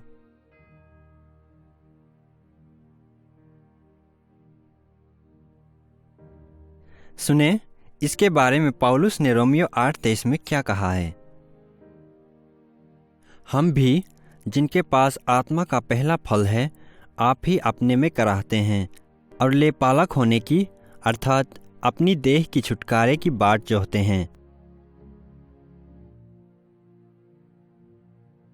जब पौलुस ने कहा कि मसीह के अनुयायियों के पास आत्मा के पहले फल हैं, तो उसने पुराने नियम की उस प्रक्रिया से अपनी भाषा शैली को लिया जिसमें वर्ष भर की संपूर्ण फसल के प्रतिनिधि के रूप में पहली फसल से भेंटें लाई जाती थीं।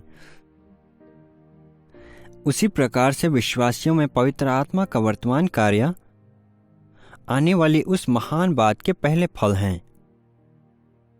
पवित्र आत्मा का कार्य तब तक समाप्त नहीं होगा जब तक वो हमारे श्राप और नश्वरता को दूर करके और पाप रहित पूर्व अवस्था में पुनर्स्थापित करके पूर्ण रूप से हमारी पुनः रचना न कर दे।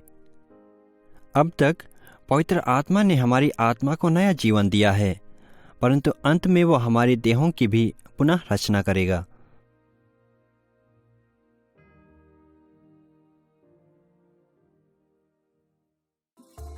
अब जब हमने पवित्र आत्मा की सृजनात्मक शक्ति के कार्यों को देख लिया है, तो अब हमें पवित्रीकरण के उसके कार्य की ओर ध्यान देना चाहिए।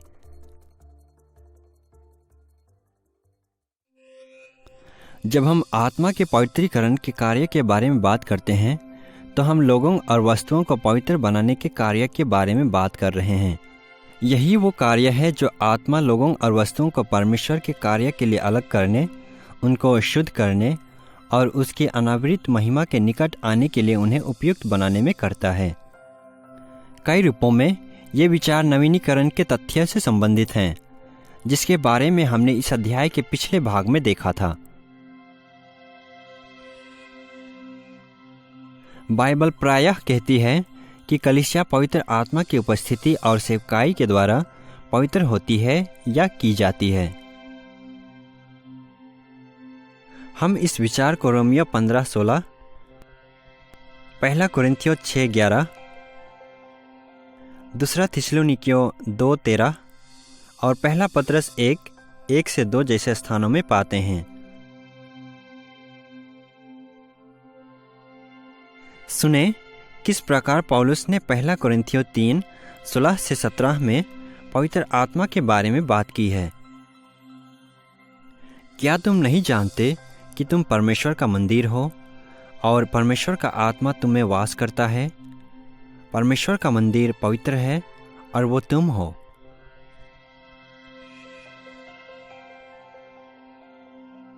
पुराने नियम में यहूदी मंदिर परमेश्वर का पृथ्वी पर निवास स्थान था, जहां उसकी विशेष उपस्थिति रहती थी। वो पृथ्वी पर उसका घर था, जैसे सुलेमान ने दूसरा इतिहास 6:1 में इसके बारे में घोषणा की थी। परंतु नए नियम में परमेश्वर मंदिर में नहीं रहा। इसकी अपेक्षा पवित्र आत्मा ने कलीसिया को नए मंदिर के रूप में पवित्र किया। इसी विचार का उल्लेख स्पष्ट रूप से इफिसियों 2:22 में पाया जाता है और पवित्र शास्त्र के अन्य भागों में भी इसे देखा जा सकता है। ये भी कहा जाता है कि पवित्र आत्मा विश्वासियों को भी उनके अंदर निवास करने के द्वारा उन्हें पवित्र करता है। ये वही विचार है कि पवित्र आत्मा विश्वासियों के हृदयों में निवास करता है। इस वास करने का उल्लेख पवित्र शास्त्र के कई स्थानों में पाया जाता है, जैसे रोमियो 8:9-16, पहला कुरिन्थियों 6:19, दूसरा तीमुथियुस 1:14 और याकूब 4:5। पवित्र आत्मा का वास करना विश्वासी के लिए आवश्यक वास्तविकता है। जब परमेश्वर मसीहों को मसीह में नए प्राणी बनाता है तो पवित्र आत्मा उन पर अधिकार ले लेता है। आवश्यक है कि हम उस पर आश्रित रहे, नहीं तो हम शरीर में ही जीवित रहेंगे। हमें आत्मा में जीने और शरीर में जीने के बीच अंतर बता पाने में सक्षम होना है, क्योंकि आत्मा में जीना हमें उस प्रकार से मसीह को महिमा देने में सक्षम बनाता है जैसा वो हमसे चाहता है। इस निवास करने के कई परिणाम होते हैं। कुछ की सूची बनाए तो ये हमें पाप से शुद्ध करता है, परमेश्वर के लिए हमें अलग करता है और हम हमारे हृदयों और मनों में आत्मा के प्रभाव का आनंद और लाभ प्राप्त करते हैं।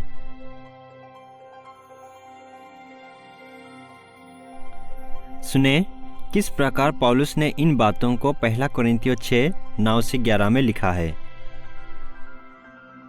अनुयायी लोग परमेश्वर के राज्य के वारिस ना होंगे,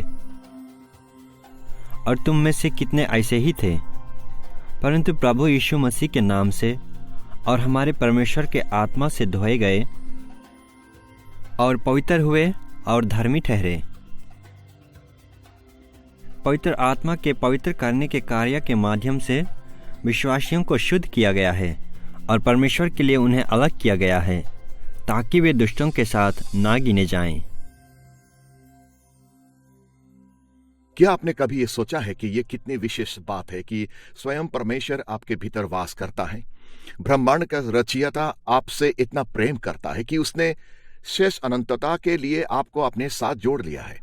आप उसके अनुमोदन के किनारे पर नहीं झूम रहे हो, आप उसके हृदय की गहराई में छिपे हुए हो। और यह रिश्ता आपको पाप के विरुद्ध मजबूत करता है।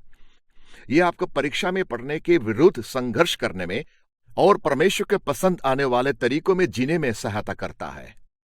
और जब आप पाप करते हैं तो ये कितने भी बुरे क्यों ना हो, फिर भी आप परमेश्वर की दृष्टि में ग्रहण योग्य होते हैं।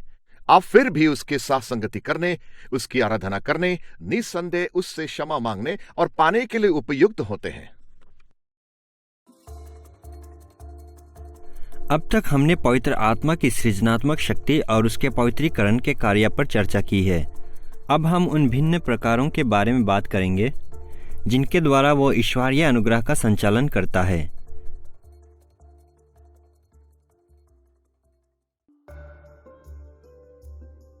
हम पवित्र आत्मा के द्वारा अनुग्रह के 3 प्रकारों के प्रबंधन की बात करेंगे: सामान्य अनुग्रह, वाचा का अनुग्रह और उद्धार रूपी अनुग्रह। आइए सामान्य अनुग्रह के साथ आरंभ करें। सामान्य अनुग्रह वो धैर्य है जो परमेश्वर दिखाता है और वे उपकार हैं जो संपूर्ण मानव जाति को वो प्रदान करता है। पवित्र आत्मा सभी लोगों को एक समान सामान्य अनुग्रह प्रदान नहीं करता है। इसकी अपेक्षा वो अपनी योजनाओं और अभिलाषाओं के अनुसार यहाँ वहाँ प्रदान करता है। उदाहरण के तौर पर सामान्य अनुग्रह को इस प्रकार देखा जाता है कि पवित्र आत्मा संसार में पाप को रोकता है। पतित अविश्वासी पाप के द्वारा नियंत्रित होते हैं, जैसा पौलुस ने रोमियो 8:1-8 में सिखाया था।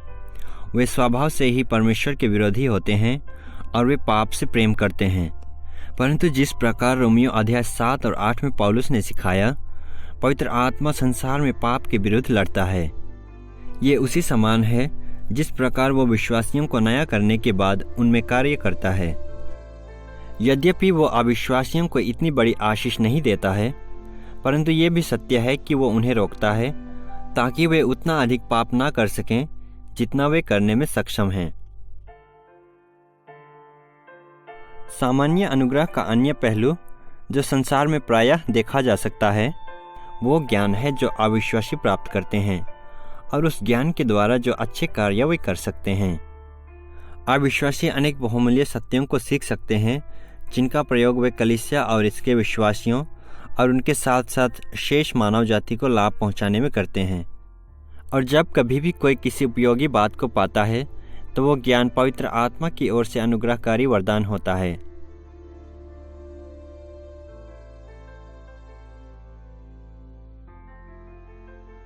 जॉन कैल्विन, प्रसिद्ध प्रोटेस्टेंट सुधारवादी जिसका जीवन काल 1509 से 1564 ईस्वी तक का था, ने अपनी कृति इंस्टीट्यूट ऑफ क्रिश्चियन रिलीजन के दूसरी पुस्तक के दूसरे अध्याय के 15वें और 16वें खंडों में पवित्र आत्मा के ज्ञान के सामान्य वरदानों का वर्णन किया था। सुने उसने वहां क्या लिखा था।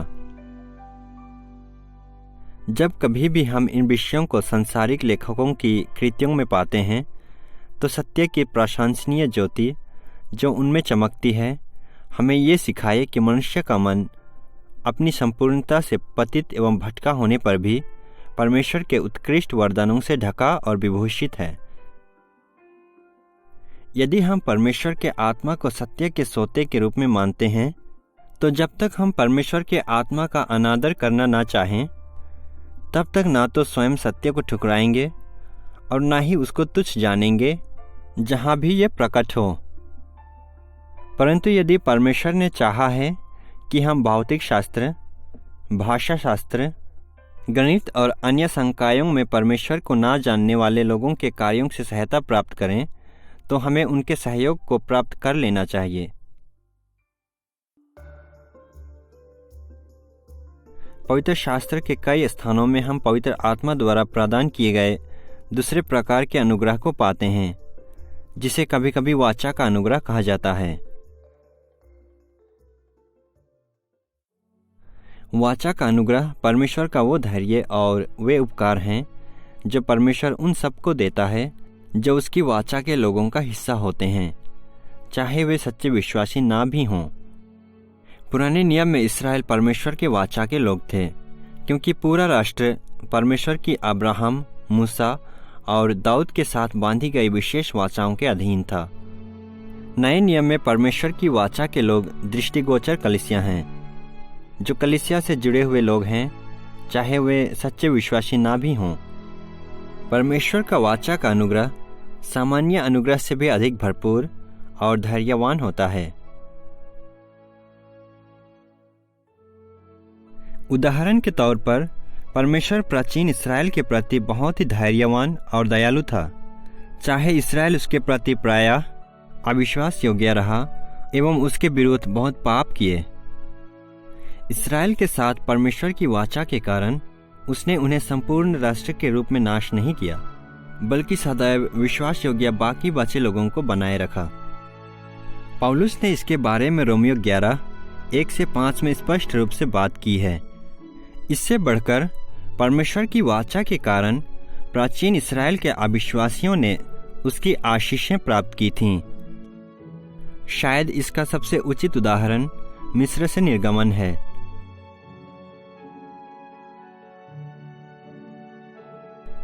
सुने मूसा ने निर्गमन 2:23-25 में क्या लिखा था। इस्राएली कठिन सेवा के कारण लंबी लंबी सांस लेकर आहें भरने लगे और पुकार उठे, और उनकी दुहाई जो कठिन सेवा के कारण हुई वो परमेश्वर तक पहुंची। परमेश्वर ने उनका कराहना सुनकर अपनी वाचा को, जो उसने अब्राहम, इसहाक और याकूब के साथ बांधी थी, स्मरण किया, और परमेश्वर ने इस्राएलियों पर दृष्टि करके उन पर चित्त लगाया। ध्यान दें कि परमेश्वर इस्राएल के बारे में क्यों चिंतित था और उसे क्यों बचाया। ये इसलिए नहीं कि वे उसके प्रति विश्वास योग्य थे, परंतु इसलिए कि वे उस वाचा में सम्मिलित थे जो उसने उनके पूर्वजों अब्राहम, इसहाक और याकूब के साथ बांधी थी। वही बात आज कलीसिया में भी लागू होती है। उदाहरण के तौर पर प्रत्येक वो व्यक्ति जो कलीसिया का भाग है, उसके समक्ष नियमित रूप से सुसमाचार प्रस्तुत किया जाता है और पश्चाताप करने एवं उद्धार पाने का अवसर प्रदान किया जाता है, और वे उन आशीषों में भी सहभागी होते हैं जो परमेश्वर संपूर्ण कलीसिया को प्रदान करता है। वास्तव में कलीसिया में अविश्वासी कलीसिया के आत्मिक वरदानों से भी लाभ प्राप्त करते हैं, जैसा हम इब्रानियों 6:4-6 में पढ़ते हैं। इसीलिए इब्रानियों 10:29 कहता है कि कलीसिया के अविश्वासी अपनी अविश्वास योग्यता से अनुग्रह के आत्मा का अपमान करते हैं। जब हम कलीसिया में जाते हैं तो वहां उद्धार पाए और उद्धार ना पाए दोनों प्रकार के लोग होते हैं। उद्धार ना पाए लोग, मैं कहूंगा, मसीहों की उपस्थिति में रहने से लाभ प्राप्त करते हैं। ये एक अच्छी बात है। परमेश्वर उससे क्या करेगा, हम हमेशा कह नहीं सकते। जॉन कैल्विन ने सामान्य अनुग्रह के बारे में बात की है। जॉन वेस्ली ने परमेश्वर के पूर्ववर्ती अनुग्रह के बारे में बात की। इसी प्रकार अनुग्रह एक व्यक्ति के जीवन में कार्य करता है इससे पहले कि वे चेतनापूर्वक यीशु मसीह में विश्वास को जाहिर करें। इसलिए मैं सोचता हूं कि वो अनुग्रह शायद 2 प्रकार से कार्य करता है। पहला ये कि पाप हमें क्षति पहुंचाता है और ये परमेश्वर के हृदय पर भी आघात करता है, और फिर जब पाप का बोध हमारे भीतर होना शुरू हो जाता है तब हम आश्वस्त हो जाते हैं। जैसे कुछ धर्म विज्ञानी कहते हैं कि जीने का एक बेहतर मार्ग भी है, और इसलिए मेरा अनुमान है, खासकर उद्धार ना पाए व्यक्ति के लिए, कि ये उन श्रेष्ठ बिंदु से जीवन को देखने के अवसर प्राप्त करना है, ये विश्वास करते हुए कि जब वे ऐसा करेंगे तो परमेश्वर उनके जीवनों में कार्य करेगा। ये उन्हें परमेश्वर के विधान के द्वारा ऐसे संदर्भ में रखता है जिसमें वे सुसमाचार सुन सकते हैं, जिसमें वे सुसमाचार को क्रियान्वित होता देख सकते हैं, जिसमें वे लोगों के समूह की संगति में देख सकते हैं कि यीशु कैसा दिखता है। और इसलिए परमेश्वर की सर्वोच्चता में शायद ये किसी को उद्धार पाए बिना कलीसिया के जीवन में लाने का साधन है, ताकि वे सुसमाचार का प्रत्युत्तर दे सकें। अंत में पवित्र आत्मा द्वारा प्रदान किया जाने वाला तीसरे प्रकार का अनुग्रह वो है जिसे कई धर्मविज्ञानी उद्धार रूपी अनुग्रह कहते हैं।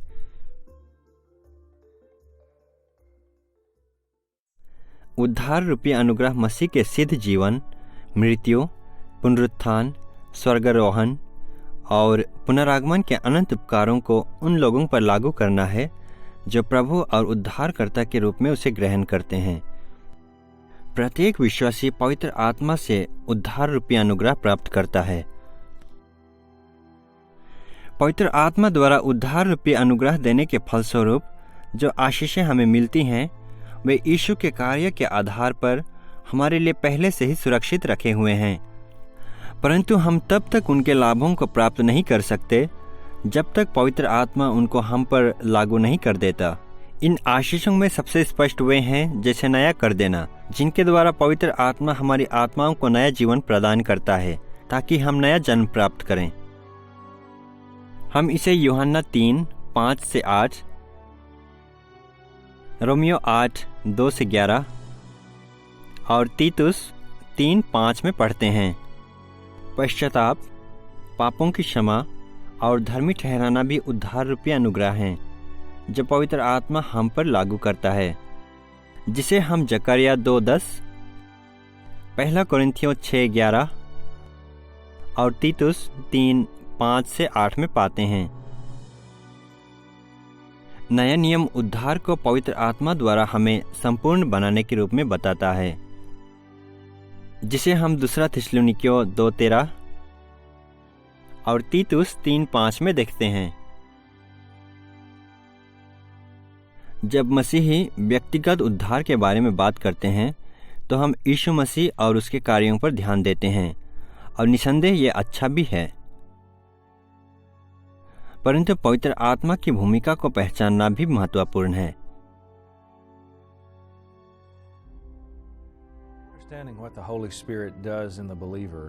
एक विश्वासी के जीवन में पवित्र आत्मा जो करता है उसकी समझ संपूर्ण मसीह जीवन की रचना करती है। पवित्र आत्मा हमें प्रेरित करता है और इस बात को महसूस करने की कुंजी है कि मसीह के लिए जीने की अभिलाषा और शक्ति पवित्र आत्मा से आती है। वो वही है जो हमें परमेश्वर की बातों की भूख प्रदान करता है, कि हम परमेश्वर की बातों के लिए भूखे रहें, कि हम परमेश्वर के लोगों से प्रेम करें। ये लोगों पर से काफी दबाव हटा देता है। सब मेरे कंधों पर ही है। परमेश्वर ने मुझे बताया है कि क्या करना है, अब ये मुझे ही करना है। हाँ, हम पर जिम्मेवारियां होती है, परंतु हम ये स्वीकार करते हैं कि वो हमें अभिलाषा और शक्ति एवं विचार देता है। यह सब उसी के महिमा के लिए है। त्रिएकता के अन्य व्यक्तित्वों से बढ़कर पवित्र आत्मा हमारे जीवन में सक्रिय होता है और ये निश्चित करता है कि हम क्षमा, आनंद, भलाई, सामर्थ्य, शांति और उद्धार की अन्य सभी आशीषें प्राप्त करें। इसलिए यदि हम ये सब प्राचुर्यता में पाना चाहते हैं तो हमें उसके उद्धार रूपी अनुग्रह के लिए उससे निवेदन करना चाहिए, और इससे बढ़कर हमें उसकी विश्वास योग्यता और दया के लिए आत्मा का सम्मान करना चाहिए। जो उद्धार रूपी अनुग्रह वो देता है, वो उसे हमारे आभार, हमारी प्रशंसा, हमारी आराधना और हमारे प्रेम के योग्य से भी बढ़कर बना देता है। अब जब हमने पवित्र आत्मा की सृजनात्मक शक्ति, पवित्रीकरण और अनुग्रह के कार्यों की खोज कर ली है, तो हम प्रकाशन के उसके कार्यों को देखने के लिए तैयार हैं।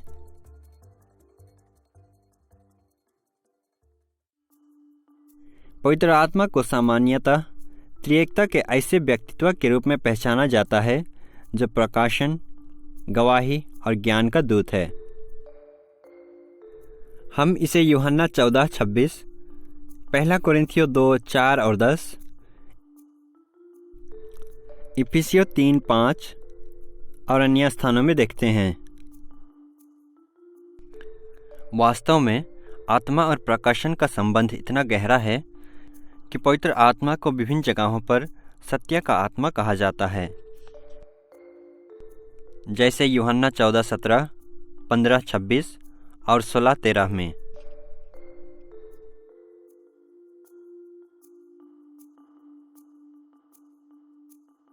और हिंदी बाइबल के पहला यूहन्ना 5:7 में यूहन्ना यहाँ तक कहता है कि आत्मा सत्य है। इसी समान पौलुस इफिसियों 1:17 में आत्मा की भूमिका को ये कहते हुए दर्शाता है कि वो ज्ञान और प्रकाश का आत्मा है।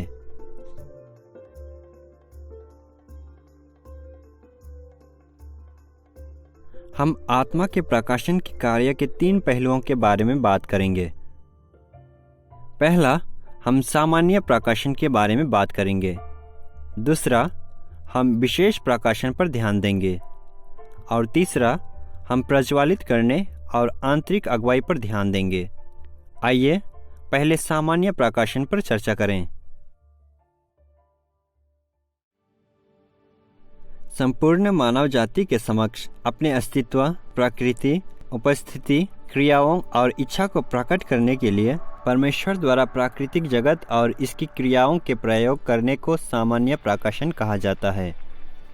पवित्र शास्त्र सामान्य प्रकाशन के बारे में कई स्थानों पर बात करता है, जैसे भजन 8 और 19 एवं रोमियो अध्याय 1 और 2।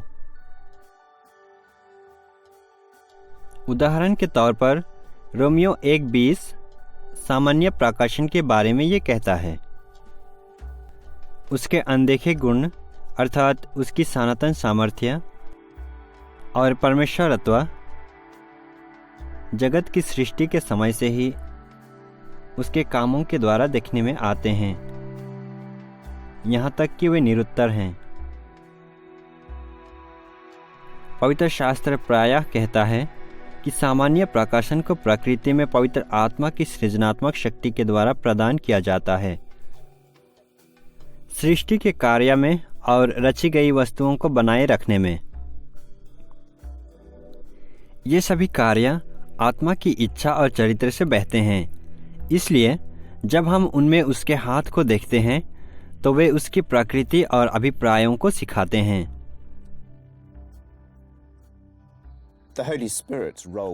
सामान्य प्रकाशन में पवित्र आत्मा का कार्य बहुत ही अहम और महत्वपूर्ण है, क्योंकि वो सृष्टि का दूत है। वो वही है जो परमेश्वर के नियमों, जिन्हें हम प्राकृतिक नियम भी कहते हैं, को बनाए रखने में भी शामिल होता है, जिसके द्वारा हम हमारे हृदयों में उसके आंतरिक कार्यों के द्वारा यीशु को प्रभु और उद्धारकर्ता के रूप में जान लेते हैं। परंतु सामान्य प्रकाशन वो है जो परमेश्वर के सभी प्राणियों के लिए उपलब्ध रहता है। परमेश्वर हमें बताता है कि आकाशमंडल परमेश्वर की महिमा प्रकट करता है।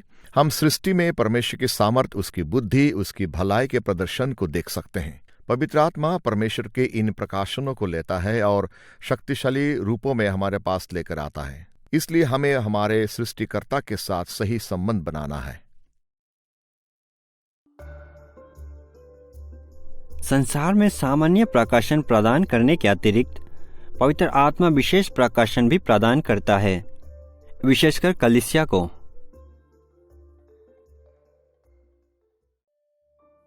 मनुष्य जाति की सीमित संख्या के समक्ष अपने अस्तित्व, प्रकृति, उपस्थिति, कार्यों और इच्छा को प्रकट करने के लिए परमेश्वर के प्रत्यक्ष रूप से शामिल होने अथवा अपने संदेश वाहकों का इस्तेमाल करने को विशेष प्रकाशन कहते हैं। पवित्र आत्मा ने पवित्र शास्त्र, भविष्यवाणियों, स्वप्नों, दर्शनों, स्वर्गदूतों और अन्य असाधारण माध्यमों के द्वारा विशेष प्रकाशन प्रदान किया है। विशेष प्रकाशन मुख्यतः विशेष लोगों या समूहों को दिया जाता है, विशेषकर उन्हें जो परमेश्वर के उद्धार की भेंट को स्वीकार करते हैं। पुराने नियम में विशेष प्रकाशन अधिकांश अब्राहम और उसके वंशजों को दिया जाता था, और नए नियम में यह कलीसिया को दिया गया। आत्मिक वरदानों के समान विशेष प्रकाशन परमेश्वर के सब लोगों के लाभ के लिए होता है, सबको विश्वास में लाने और बढ़ाने के लिए।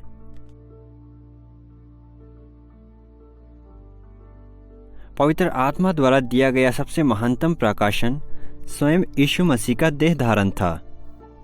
इब्रानियों अध्याय 1 परमेश्वर के सभी प्रकाशनों में से हमारे प्रभु की सर्वश्रेष्ठ प्रकाशन के रूप में प्रशंसा करता है, और आज भी पवित्र आत्मा प्रेरणा प्राप्त पवित्र शास्त्र के द्वारा निरंतर रूप से मसीह की ओर संकेत करता है, जिसमें सभी युगों से मसीह के शब्द पाए जाते हैं जो हमें उसके आधिकारिक नबियों और प्रेरितों से प्राप्त हुए हैं। पवित्र आत्मा के पवित्र शास्त्र के लेखक होने का उल्लेख मत्ती 22:43, मरकुस 12:36, प्रेरितों के काम 1:16 और 4:25, दूसरा तीमुथियुस 3:16-17 जैसे अनुच्छेदों में पाया जाता है। एक उदाहरण के रूप में सुने, पतरस ने दूसरा पतरस 1:20 और 21 में क्या लिखा है। पवित्र शास्त्र की कोई भी भविष्यवाणी किसी के अपने ही विचारधारा के आधार पर पूर्ण नहीं होती, क्योंकि भविष्यवाणी मनुष्य की इच्छा से कभी नहीं हुई, पर भक्त जन पवित्र आत्मा के द्वारा उभारे जाकर परमेश्वर की ओर से बोलते हैं। प्रेरितों के युग से ही आत्मा अब नए शास्त्रों को प्रेरणा नहीं देता है, परंतु जो विशेष प्रकाशन उसने पुराने और नए नियम में प्रदान किया है, वो हर युग में मसीहियों के समक्ष उसकी इच्छा को निरंतर प्रकाशित करता रहता है। तीसरा, सामान्य प्रकाशन और विशेष प्रकाशन प्रदान करने के अतिरिक्त पवित्र आत्मा लोगों को प्रज्वलित या प्रकाशमान करने तथा आंतरिक अगुवाई देने के माध्यम से भी कार्य करता है।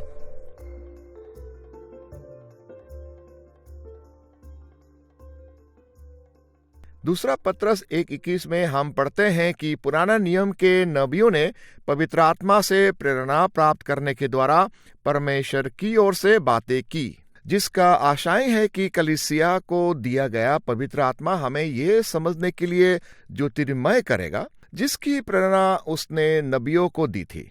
कोई नया प्रकाशन नहीं है, परंतु यदि हमें वर्तमान प्रकाशन को समझना है तो हमें परमेश्वर की आत्मा के द्वारा ज्योतिर्मय और शक्तिशाली बनना आवश्यक है।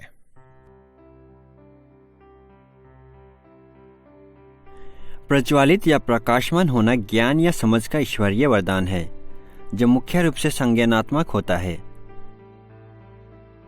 जैसे कि वो ज्ञान कि यीशु मसीहा है जो पतरस ने मत्ती 16:17 में प्राप्त किया था,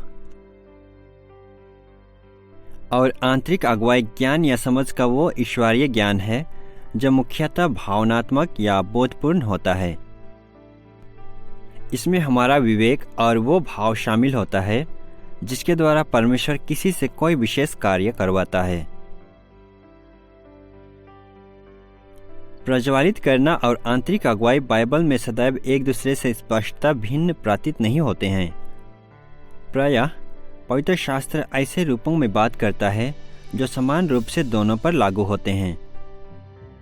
हम इस प्रकार के अनुच्छेद 1 कुरिन्थियों 2:9-16, इफिसियों 1:17, कुलुस्सियों 1:9 और 1 यूहन्ना 2:27 में पाते हैं।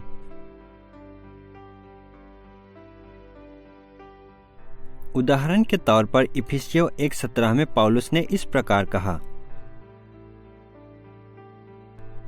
हमारे प्रभु यीशु मसीह का परमेश्वर जो महिमा का पिता है, तुम्हें अपनी पहचान में ज्ञान और प्रकाश की आत्मा दे।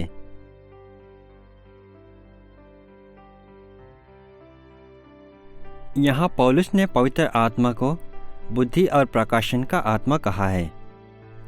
प्रज्वलित करने और आंतरिक अगुवाई करने की श्रेणियों के संबंध में हम शायद बुद्धि को आंतरिक अगुवाई और प्रकाशन को प्रज्वलित करने के रूप में देखने को लालायित हो सकते हैं, और यही बात शायद पौलुस के मन में थी। दूसरी ओर वो शायद उनके बीच स्पष्ट अंतर को दर्शाए बिना सामूहिक रूप से आत्मा के दोनों कार्यों को दर्शा रहा है।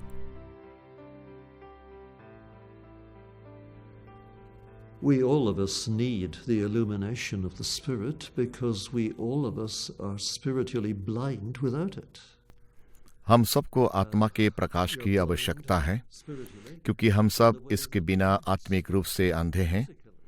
हम आत्मिक रूप से इस प्रकार से अंधे हैं जिस प्रकार से चमगादड़ शारीरिक रूप से अंधे होते हैं। मेरा मतलब है कि वे सूर्य की ओर देख नहीं सकते, इसलिए जब सूर्य चमक रहा होता है तो वे गुफाओं की छत से उल्टे पांव लटके रहते हैं जहां वे दिन भर छिपे रहते हैं।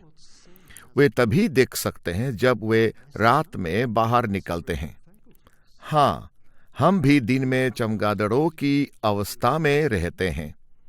परमेश्वर की ज्योति चमक रही है, परंतु पाप ने हमारी आत्मिक क्षमता में असमंजस डालकर जो किया है उसके द्वारा हम परमेश्वर की वास्तविकता और उसके वचन को समझ नहीं पाते हैं। हमें शायद ये अस्पष्ट समझ हो कि परमेश्वर वहाँ है, परंतु हम इस बात को समझना नहीं चाहते हैं कि पवित्र शास्त्र का आदेश हमारे लिए है, पवित्र शास्त्र के प्रतिज्ञाएं हमारे लिए हैं।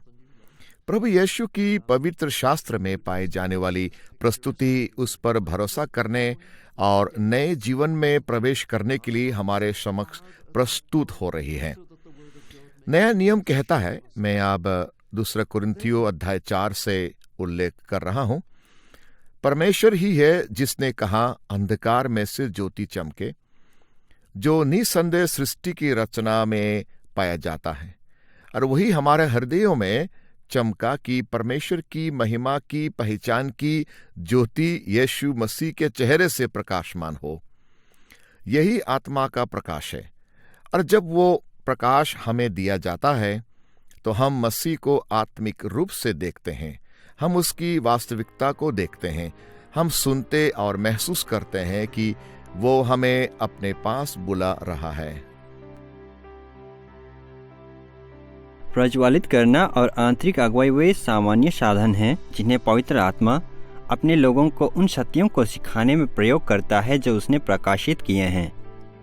वैसे ही कम से कम 3 कार्य हैं जो हमारे जीवनों में हम उसकी सेवकाई से लाभ प्राप्त करने के लिए कर सकते हैं। पहला, हम स्वयं को बाइबल का अध्ययन करने के प्रति समर्पित कर सकते हैं, ये जानते हुए कि जब हम ऐसा करते हैं तो पवित्र आत्मा प्रायः हमारी समझ को अगुवाई प्रदान करेगा। दूसरा, हम स्वयं को प्रार्थना के प्रति समर्पित कर सकते हैं, पवित्र आत्मा से निरंतर अगुवाई, बुद्धि, समझ और आज्ञा मानने की इच्छा मांगते हुए। और तीसरा, हम स्वयं को धर्मी और पवित्र जीवन जीने के प्रति लगा सकते हैं, उन सत्यों के अनुसार जीवन जीने के लिए दृढ़ निश्चय रखते हुए जो आत्मा हमें सिखाता है। प्रेरितों के विश्वास कथन के इस अध्याय में हमने पवित्र आत्मा की धर्म शिक्षा पर ध्यान दिया है। हमने विश्वास कथन और इसके बाइबल आधार के संबंध में आत्मा के ईश्वरत्व पर चर्चा की है।